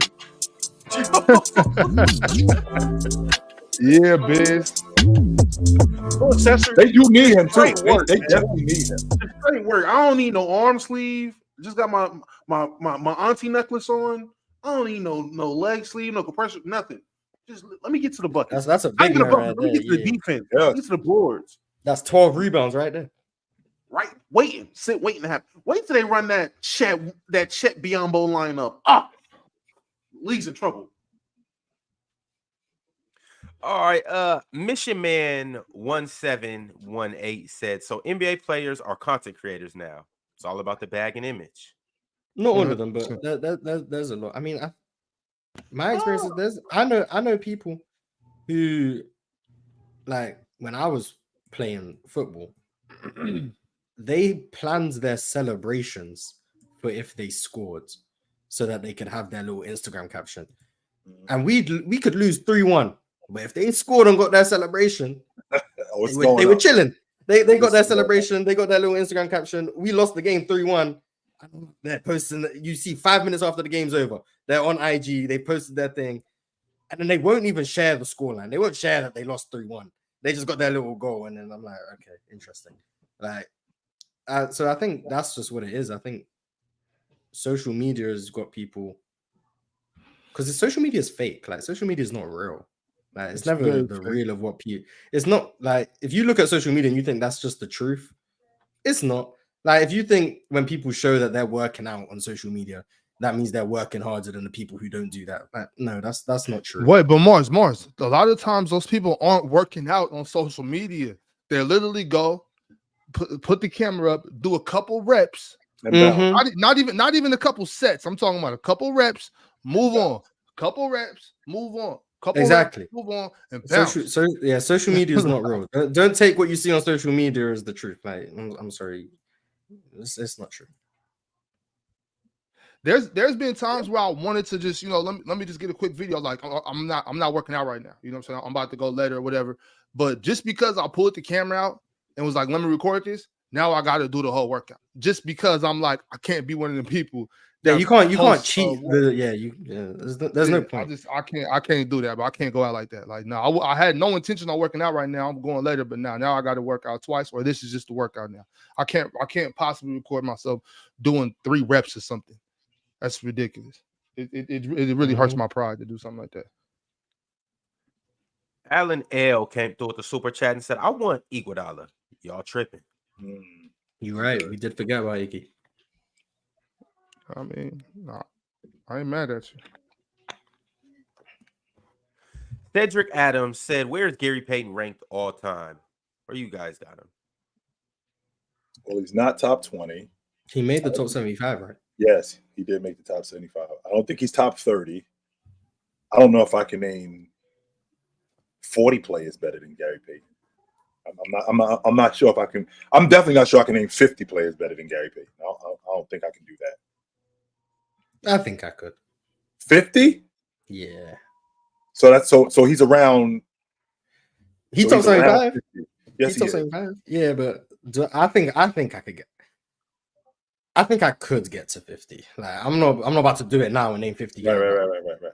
I think he's in. If I had to guess, I'd say he's in the 45 to 65 range. If I had to guess, I could get with that. Yeah, I can get with that. Yeah, he's in the 30 to 40 range for me. He a homer though. So respect GP. Alec Tanksley said, "Damn, first UFC, then food reviews, now basketball. What can't Keith Lee do?" Nice. Euro Chuck Norris said, if Luka is the most blitz / double team player in the NBA this season, what would he average if he wasn't already at 34 points per game? He'd probably be averaging 40. There's a reason why he's getting blitzed and double teamed, because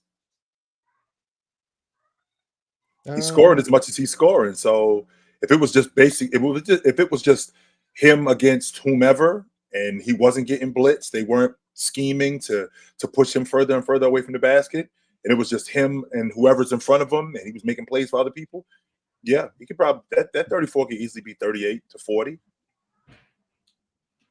I don't get why you wouldn't blitz him. Right. That's why he's getting blitzed. He wouldn't get blitzed if he didn't call for screens. That's why he gets blitzed, because he's running ball screens. So you're going to blitz off the ball screen. So either he stops running ball screens, which then I would say he probably averages the same amount. Or if you're defending a pick and roll like that, then I think that's just stupid. But I mean, I guess he could average more. But James Harden was the most blitz player in the league. He was averaging what, 36? So I don't know, 37, 38, maybe. He'd average about Savion. 60. S said, chill. SJ is so crafty and he's strong as hell. When he shoulder bumps you, it's over. And he lulls you to sleep, then attacks you with multiple counters. That's what it is too, that I notice about him, like how he could change direction and change speeds, where he's got that snatch back where he'll go right and then snatch the ball back. But then for a second, he's slow, and then pew, he's gone. And I'm like, man, nobody can stay in front of this guy. I mean, I did see Jason Tatum slow him down, but of course you did. Absolutely, I did. But for the most part, I watched this guy, and I'm like, man, he reminds me of a better. When I watch him, he reminds me of a better version. I see Steve Smith, except a better offensive player. That's what I'm looking at when I see him.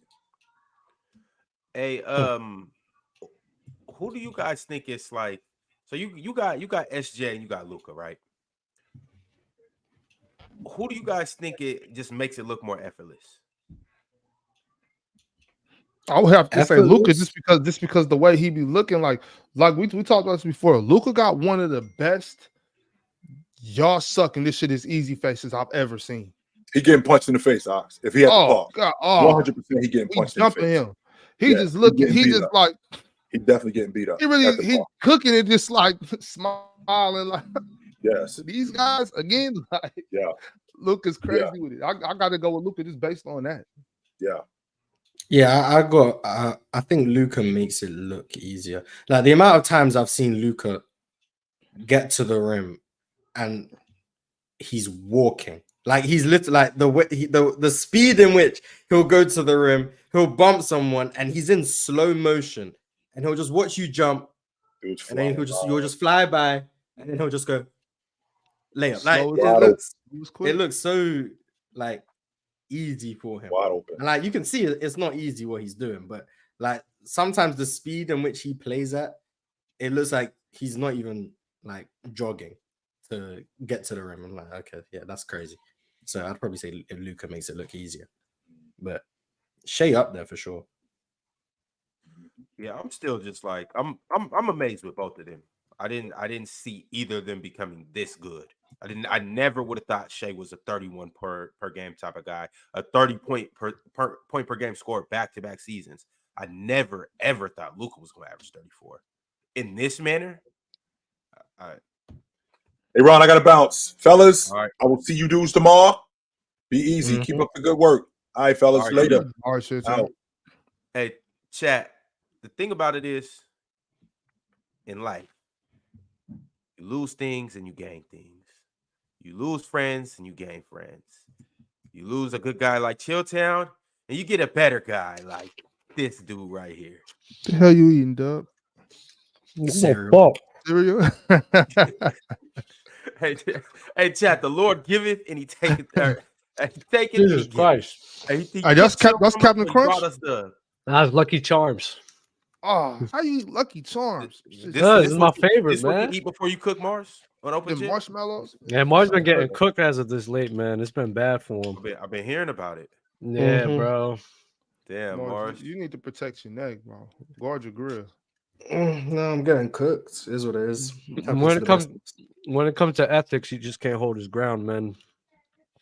Mars, you reaching? You in foul trouble? I'm just bad at what we've been talking about recently, man. When there's no stats involved, I'm cooked. That's a fact. It be like that sometimes. You gotta really measure people's intent. I'm not gonna lie, that was a weird take on intangibles, though. I never heard from you. Very weird take. But I commend you for that. But yo, shout out to the content we've been producing. Pushing Agendas was very good. If you guys don't know Pushing Agendas, this is a way for you guys to push whatever agendas you can on Playback TV. So definitely tune into that. It was very successful yesterday. Chilltown's defending the old era. That's happening next Tuesday again. So always be ready for that with him watching Scottie Pippen better than CP3 offensively. So tune in, join up, pull up. It's a good time, man. And, you know, we've been doing a lot of content recently. Just publish a short. I'm going to publish some more shorts on my own channel. So, tune in. What was the craziest agenda from yesterday? What was the craziest? We really getting busy on Playback. Right quick, Dub. Y'all make sure the link is posted at the top of the chat. Y'all make sure y'all click that link. Join the Players' Choice rooms. We got free VIP passes. We got watch parties. You heard Dub was pushing agendas. Today, me and JD will be on watching the Phoenix Suns versus the Dallas Mavericks. That's obviously one of the most high-octane games we're going to get in the league. And, Dub, you was up there with doing what yesterday with 7 and the Bulls guys? Oh yeah, Seven and Hayes. We was over there kicking it with you guys specifically. It's whatever agendas you all want to push, right? And Bob just asked me what was a crazy agenda we heard. Kyrie Irving, top 5 PG all time, better than CP3, better than Stockton, better than a ton of people. You know, so top PG, top 5 PG of all time was one of the wildest ones I've heard. Shea Gilgeous-Alexander and Jason Tatum is the same 3-point shooter, just one does it on a higher volume was also another one. But the one that everyone liked, surprisingly, is Donovan Mitchell and LeBron as a playmaker passer is relatively the same this year. So it was aging gracefully. I'm not gonna lie with the footage. I'm not gonna hold you. Dub, these are claims that you're making, or these are claims that again, I'm not debating y'all. I'm not doing anything. Y'all come up there with whatever agendas y'all want to push, and I will push it with you, sir. Interesting. Well, I'm doing is putting the tape on. Y'all come to your own conclusions, brother. I'm not doing anything else. You just running the film. I'm just running the field. I'm the PG.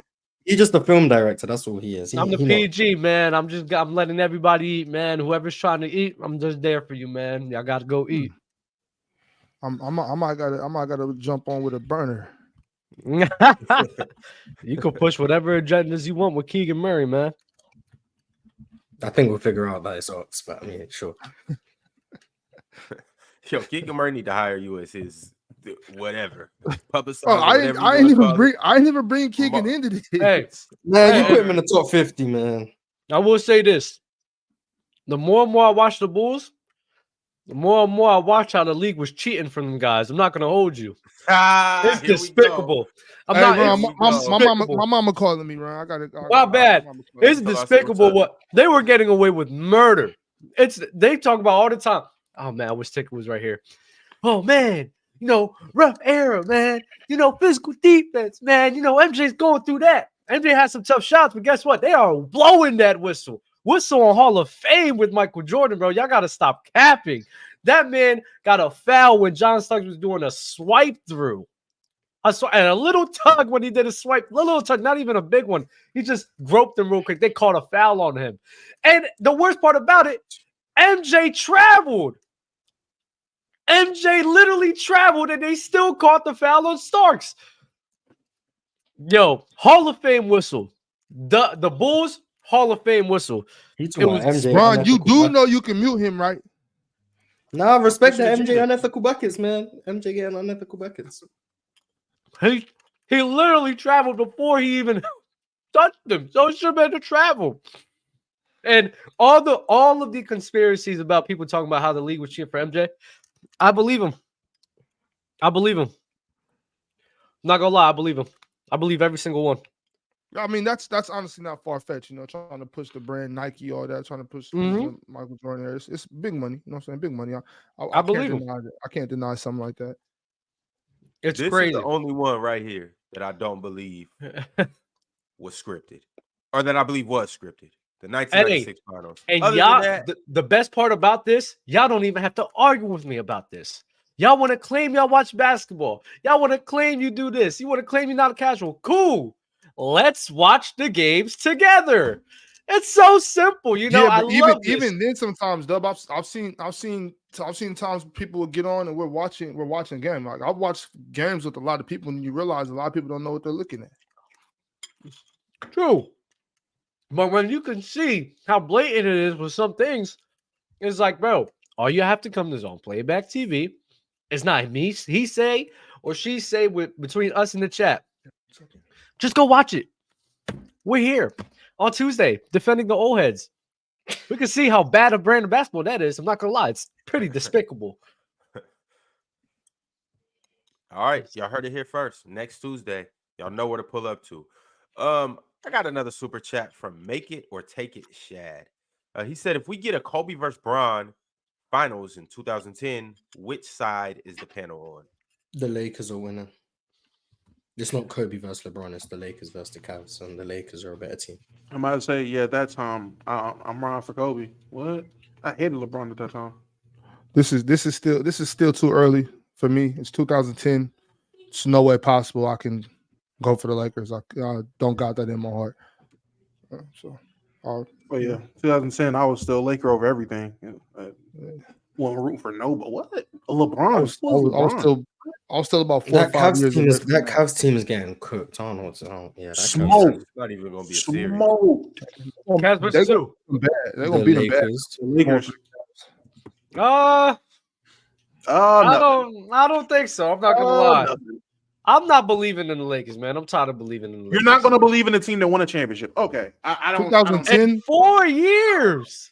No, that was 2010, Dub. That was 2010. Dub don't even know what we're talking about. I was eating cereal. I'm not gonna lie. I thought you were talking about when you eat cereal, your ears don't work allegedly. I just want to make it clear. I just want to make it clear to the chat though. Like I definitely know that the Lakers are the better team and they win that game. But the question asks, who are we going for? And I have to go for the Cavs. There's no way I can go for the Lakers in 2010. I can't do that. Yeah, Lakers. I believe in 50-year-old Shaq, man. Shaq getting Finals MVP. Yeah. Shaq versus Kobe. That's what it really is. It's Shaq versus Kobe. It ain't even Shaq versus LeBron. I mean, it ain't even LeBron versus Kobe. It's Shaq versus Kobe.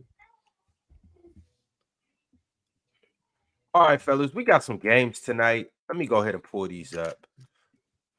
Let's make some good old predictions. League hasn't. We've been through a whole week without hoops. It's Thursday night. We finally get some solid games. So let's see what's on the docket. Respect the All-Star game. Yeah. All right. Oh, but shout out to the Rising Stars game. First game of the night, we got the Brooklyn Nets and the Toronto Raptors. Predictions? Who y'all got? I got Brooklyn. Toronto. Not biased at all. Toronto. Who's home? Toronto. The Raptors. Toronto's winning. Exactly. By 50. 50 is crazy. Watch. Knicks and Sixers. How we feeling about this game? Knicks. Knicks has been going crazy. I got the Sixers tonight at home. I might say, yeah, give me the Sixers. Give me the Sixers. All right. Pistons and the Pacers. Anybody want to be brave? Give me Detroit. I might say, yeah, I'm taking Pistons. What are we talking about? They've been well rested over the All-Star break. They ain't had no one who had to do anything other than Jaden Ivey. This second half stretch from the Pistons about to go crazy, baby. Yeah, Monty Williams just said he's it took 54 games, but he's done just throwing lineups out there to see how they look. He's trying to win games. Yo, the Pistons were just learning how to play basketball. They were just learning how to play basketball, and this break just set them back 2 months. They're going back onto another losing streak. They got to relearn how to play basketball again. No, they winning. They gonna win. They gonna win. They locked in now for the rest of the season. We're gonna see no James Wiseman minutes. We're gonna see there's no Killian Hayes on the team anymore. They're gonna go on a little run. They're gonna end the season with like 17 wins. You see, All-Star break came around, and Tyrese Halliburton really was like, "Hold on, I'm really here. I deserve to be here." Nah. 3-point contest came around. He was like, "You know what? I really could be the best shooter in the league." Nah. All-Star game came around. He was like, "You know what? Nowhere in Indy. I know I'm on the biggest stage and they're pushing all these agendas for me, but I'm really out here cooking. I really look like the best player out here." Know what that means? His confidence is here. There. Who are you talking about right now, Ron? He just spewing nonsense about Tyrese Halliburton right now. Tyrese Halliburton. You know what he about to do? Y'all remember that little stretch in the beginning of the year? Well, that's coming back. All right. 30 and 13, things like that. And it starts tonight against the Pistons. Yeah, and he can have 30 and 13 in a loss. Give me the Pistons in a Reach triple-double. All right, we got the Magic and the Cavs. This is actually a good game. What y'all thinking? The Cavs. Although Jonathan Isaac's well rested. I'm going to say I'm taking the Magic. Yeah, I'm with you, Dom. I got the Magic. I'm going to go with the Cavs, but I'm going over on Jonathan Isaac 18 minutes. You got somebody, Doug? Cleveland. All right. Magic's offense is putrid. Hater. Suns and the Mavericks in Dallas tonight. This is the game that me and JD will be watching on playback. Make sure y'all pull up for this, but I need predictions ahead of time from each and every one of you guys. Who won the Suns last game? That by was Phoenix, 12. right? I think Phoenix won the last one. I got Dallas. Yeah, I'm not gonna lie. Phoenix won the last one. I may side with Dallas, and they're home. Yeah, Dallas at home. Yeah. Yeah, give me Dallas. Assuming like the main guys are playing. Is Bradley Beal playing? It's a good question. Whatever. I got Dallas regardless. Suns by 12. Damo? Give me Dallas. Wow, right. y'all picking Dallas besides Bob. Interesting. We have the Clippers and the Thunder in OKC. This is another good one. And we getting blessed with some good games tonight. How y'all feeling about this? I have no clue on that one. I don't even want to get into that. OKC. A bloodbath. I go OKC. Yeah, give me the Thunder. Big Ox? I got the Clippers. And you said bloodbath. Bloodbath. Red rum. Okay. Painting the town red. Mm-hmm. Gotcha. Another insignificant game. We got the Rockets traveling to New Orleans. Who are we picking tonight? Who's the matchups? My fault. New Orleans. Houston and New Orleans. Houston, In New Orleans. Ew. Give me Houston. They had such a good start, man. What happened to Houston We can't win games on the road, so we're losing this game at anyway. all? But yeah, we lose in this game. But what happens is Dylan Brooks missed time of injury. Fred VanVleet just missed time of injury. We haven't seen Tari Eason since like December. So he been out. Jabari Smith missed a couple games. Then we missed Cam Whitmore for like a game and a half prior to the All-Star break. Yeah, that was tragic because Cam Whitmore was like our only consistent shooter at this point. Mhm. We can't shoot threes, and on the roads we're the worst team in basketball. So add that all together, yeah, we losing to the Pelicans tonight. Anybody else? Pelicans. I got the Pelicans for sure. Yeah, this might be a blowout, but whatever. All right. Sounds like everybody got the Pelicans starting off the second half of the season strong. Celtics are traveling to Chicago. Yeah, Boston are winning. Yep, move on. Okay, cool. Yeah, Boston should win. Yeah, shout out to the Bulls, man. Boston are winning. Yeah, all right. Utah. Charlotte. Give me Charlotte. Ox. Utah and Charlotte. I honestly don't know. I'll just lean with Utah though. Okay, and Utah is at home tonight, so we'll see about that Yeah. tomorrow. Yeah, move on. Yep, Nuggets. Yep, cool. Congratulations. Does anybody got the Wizards Nuggets. over the Nuggets? Nope. Give me Washington. W Good contrary. man, W. Damo. Good man. Like this is one of those ones where if we was talking money, I'll put a couple dollars on the Wizards just to see about it. But I definitely don't got it. Ooh, though Marvin Bagley might have a masterclass. Give me the Nuggets. Give me the Nuggets. All right, we got the Spurs in Wemby traveling Red to Rum. Sacramento. Red to Rum. play Sabonis in the game. Give me the Spurs. Kings triple double Sabonis. Bloodbath. Spurs quadruple double Wemby. I'll take the Spurs. Quintuple double. Pierre on You the don't bench gotta tonight. do that, Damo. Spurs lose though. Don't gotta do what? Go against the Kings, bro. You know he about to beat the hell out of them boys. Nah, I don't believe it. I don't know that. That's the thing. I don't know that. Nah, the Kings are gonna win. None of their players had to go to an All-Star break except for Keegan Murray. Yeah, they win. All right, y'all, and last but not least, we got the Lakers traveling up north to Golden State to play the Warriors. No Who are you LeBron, guys by the taking? way. No LeBron. Just putting that out there. Golden State. No LeBron. Yeah, let me. Is let me AD get the playing? Warriors. Is AD AD playing? should. Yeah, I think AD playing, but no Bron.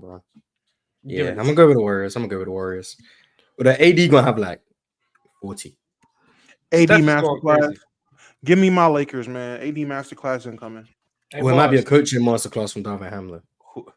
Who else gets off, Damo? Steph 32, 5 threes. Rui, expect Rui to eat. I expect Rui to eat. But no LeBron is rough though. Kuminga above 15. This gonna be another Klay Thompson game off the bench. Klay Thompson gonna have like a nice 26 on like Is 10 or Klay coming off the 16. bench for sure tonight? Does anybody know?